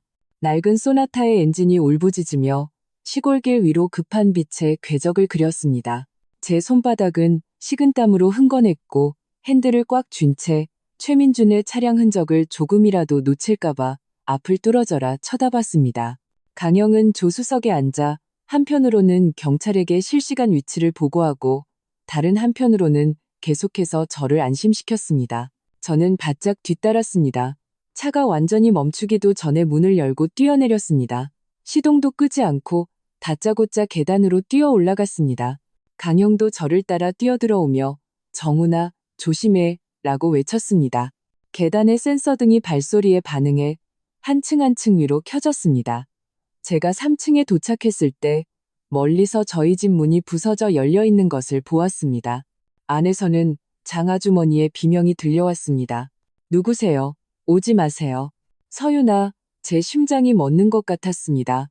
저는 미친 듯이 달려갔습니다. 거실에는 장 아주머니가 바닥에 쓰러져 있었고 최민주는 과도를 들고 침실 쪽으로 돌진하고 있었습니다. 그 칼은 제가 평소에 서윤이에게 과일을 깎아주던 것이었는데 지금은 흉기가 되어 있었습니다. 최민준, 멈춰. 저는 소리치며 달려들어 그의 허리를 껴안고 그를 힘껏 뒤로 끌어당겼습니다. 최민준은 예기치 못한 공격에 땅에 넘어졌고 과도는 바닥에 떨어졌습니다. 최민준은 힘이 샜고 우리에게서 벗어나려 발버둥치며 계속해서 나. 저놈을 죽여버리겠어. 죽여버리겠어. 라고 소리쳤습니다. 바로 그때 계단에서 급한 발소리와 함께 경찰의 외침이 들려왔습니다. 안에 있는 사람 들어라. 경찰이다. 무기를 버리고 즉시 투항하라. 왕 형사님이었습니다. 그들이 왔습니다. 제 마음이 놓이며 힘이 돌아오는 것 같았습니다. 최민주는 경찰의 목소리를 듣고 눈빛에 공포가 스쳐 지나갔습니다. 저항하는 힘이 눈에 띄게 약해졌습니다. 우리는 그 틈을 타 그를 바닥에 눕히고 그의 손발을 단단히 눌렀습니다. 철컥하는 소리와 함께 수갑이 최민준의 손목에 채워졌습니다. 왕 형사님은 들어와 난장판이 된 것이를 보고 미간을 찌푸렸습니다. 제압했으면 됐습니다. 최민준은 경찰에게 끌려가면서도 서윤이 쪽을 향해 한서윤, 넌 쌤통이야. 깨어나면 뭐해? 네가 예전으로 돌아갈 수 있을 것 같아? 라고 소리쳤습니다. 내일 와서 전면적인 검사를 진행하고 회복 가능성이 있는지 확인할 겁니다. 저는 고개를 끄덕였습니다. 마음은 감사함으로 가득 찼습니다. 감사합니다, 형사님. 여러분이 아니었다면 저는 영원히 진실을 알지 못했을 겁니다. 서윤이도 영원히 깨어나지 못했을 거고요. 경찰과 기술 인력들이 떠난 후 방안은 마침내 평온을 되찾았습니다. 저는 서윤이의 침대 곁에 앉아 그녀의 손을 꼭 잡고 몇 번이고 그녀에게 말을 걸었습니다. 서윤아, 나쁜 놈들은 다 잡혔어. 이제 더 이상 무서워하지 않아도 돼. 의사 선생님이 내일 와서 검사해 주실 거야. 꼭 깨어나야 해, 알았지? 우리 아직 제주도에도 가야 하고 해안도로에도 가야 하고 당신이 제일 좋아하는 해바라기도 보러 가야 하잖아. 서윤이의 숨소리는 평온했고 긴 속눈썹이 미세하게 떨렸습니다. 마치 제 말에 화답하는 것 같았습니다. 저는 그녀의 익숙한 얼굴을 보며 지난 6년간의 일들을 떠올렸습니다. 매일 반복되던 간병, 갑자기 나타난 의심스러운 점들, 한밤중에 창문으로 넘어가 봤던 섬뜩한 광경. 마음은 만감이 교차했습니다. 지난 6년, 저는 어둠 속을 홀로 걸으며 미약한 희망 하나를 품고 잠든 아내를 지켰습니다. 단 한 번도 포기할 생각을 하지 않았습니다. 그리고 평온 뒤에 숨겨져 있던 음모와 갑작스럽게 닥친 위험들은 모두 그녀를 지키려는 제 결심을 더욱 굳건하게 만들었습니다. 다음 날 아침 신경과 전문의가 도착했습니다. 그들은 서윤이에게 뇌 CT, 신경반사 테스트 등 전면적인 검사를 진행했습니다. 검사 결과가 나온 후 전문의의 얼굴에는 안도의 미소가 떠올랐습니다. 이정훈 씨, 축하드립니다. 한서윤 씨의 뇌신경이 완전히 손상된 것이 아닙니다. 이전에는 장기간의 진정제 투여로 인해 계속 억제 상태에 있었던 겁니다. 지금 약을 중단했으니 신경 기능이 서서히 회복되고 있습니다. 언제 깨어날지는 확신할 수 없지만 희망이 아주 큽니다. 이 소식을 듣고 저는 감격에 겨워 눈물을 흘렸습니다. 전문의의 손을 꼭 잡고 말했습니다. 감사합니다. 정말 감사합니다. 희망만 있다면 저는 기다릴 수 있습니다. 얼마가 걸리든 저는 기다릴 겁니다. 그 후로 저는 매일 서윤이 곁을 지키며 우리의 옛날 이야기, 가게의 재미있는 일들, 옆집 박씨 아저씨네 손자가 또 얼마나 컸는지 이야기해 주었습니다. 저는 여전히 매일 그녀의 몸을 닦아주고 마사지하고 유동식을 먹였습니다. 단지 이제는 더 이상 낯선 묵은 속옷도 숨겨진 주사기와 약물도 없었습니다. 보름 후에 어느 날 오후 햇살이 커튼 틈으로 들어와 서윤이의 얼굴에 따스하게 내려앉고 있었습니다. 저는 침대 곁에 앉아 우리가 예전에 가장 좋아했던 시집을 읽어주고 있었습니다. 읽고 있는데 갑자기 손에 쥔 손가락이 움직이는 것을 느꼈습니다. 저는 착각인 줄 알고 낭독을 멈추고 그녀의 손을 뚫어져라 쳐다봤습니다. 몇 초 후 그녀의 손가락이 다시 움직였습니다. 이번에는 더 선명했습니다. 마치 제 손을 힘껏 잡으려는 것 같았습니다. 서윤아, 저는 흥분해서 목소리가 떨렸습니다. 그녀의 귀에 대고 말했습니다. 서윤아, 당신이야? 내 말 들리지? 그렇지? 서윤이의 속눈썹이 미세하게 떨리며 천천히 눈을 떴습니다. 그 눈은 물안개가 낀 듯 약간의 혼란과 피로가 섞여 있었지만 무엇보다 익숙한 온유함이 담겨 있었습니다. 그녀는 저를 아주 오랫동안 바라보았습니다. 그리고 입꼬리가 살짝 올라가며 옅은 미소를 지었습니다. 여보, 그녀의 목소리는 아주 작고 쉬어 있었지만 마치 천상의 소리처럼 순간적으로 제 심장을 관통했습니다. 저는 더 이상 참지 못하고 눈물이 왈칵 쏟아졌습니다. 그녀를 꼭 껴안고 흐느끼며 말했습니다. 서윤아, 당신 깨어났구나. 드디어 깨어났구나. 보고 싶었어. 정말 보고 싶었어. 서윤이는 제 품에 기대어 제 등을 가볍게 토닥였습니다. 그녀의 눈에서도 눈물이 흘러내렸습니다. 여보, 나도 보고 싶었어. 미안해. 너무 오래 기다리게 해서. 아니야, 당신 탓이 아니야. 저는 그녀를 마치 잃어버렸다가 되찾은 보물처럼 껴안았습니다. 내가 잘못했어. 진실을 더 빨리 알아채지 못해서 당신을 이렇게 힘들게 했어. 서윤이는 고개를 저었습니다. 눈빛에는 굳은 의지가 담겨 있었습니다. 여보, 나는 괜찮아. 최민준, 그 사람은 처벌받았어? 받았어. 저는 고개를 끄덕였습니다. 그와 김 여사는 모두 체포됐고 당시 화물차 운전사도 잡혔어. 그들은 모두 법의 심판을 받게 될 거야. 우리 회사도 다시 우리 손으로 돌아올 거고. 서윤이는 웃었습니다. 아주 안심하는 듯한 미소였습니다. 햇살이 그녀의 얼굴에 비쳐 마치 금빛 테두리를 두른 것처럼 따뜻하고 눈부셨습니다. 그 후 서윤이는 의사의 지도 아래 재활 훈련을 시작했습니다. 과정은 힘들었지만 그녀는 강했습니다. 매일매일 노력하며 발전해 나갔습니다. 저는 자제상을 접고 온전히 그녀의 곁을 지켰습니다. 지난 6년과 마찬가지로 단지 이제는 그녀가 깨어 있어서 제 말을 듣고 저를 보고 웃고 제 온유함에 화답해 줄 수 있었습니다. 반년 후 서윤이는 천천히 걸을 수 있게 되었고 말도 많이 또렷해졌습니다. 우리는 당시의 약속을 지켰습니다. 차를 몰고 제주도로 갔습니다. 해안도로를 따라 천천히 걸었습니다. 햇살은 따스하고 바람은 부드러웠습니다. 그녀는 제 어깨에 기대어 나지막이 말했습니다. 여보, 당신이 있어서 정말 좋아. 저는 그녀의 손을 꼭 잡고 멀리 있는 한라산과 푸른 바다를 바라보았습니다. 마음은 행복과 안도감으로 가득 찼습니다. 6년간의 헌신, 수많은 우여곡절 끝에 마침내 원만한 결말을 맞이했습니다. 그 어두웠던 날들, 그 섬뜩했던 순간들은 모두 과거가 되었습니다. 저는 앞으로의 길이 아직 길다는 것을 알지만 우리가 함께라면 그 어떤 것도 우리를 막을 수 없을 겁니다. 사랑과 헌신은 마침내 모든 음모와 사악함을 이겨내고 우리에게 속한 빛을 가져다 주었습니다. 그리고 악행을 저지른 자들도 마침내 법의 심판을 피하지 못했습니다. 선과 악은 결국 제자리를 찾고 하늘에 이치는 돌고 도는 법입니다. 깊은 밤, 저는 서윤이를 껴안고 그녀의 고른 숨소리를 들으며 마음의 평화를 느꼈습니다. 지난 6년의 이야기는 마치 긴 꿈과 같았고 마침내 여명이 밝아오며 깨어났습니다. 그리고 저는 이 잃어버렸다가 되찾은 행복을 영원히 소중히 여기며 제가 가장 사랑하는 사람을 영원히 지킬 겁니다.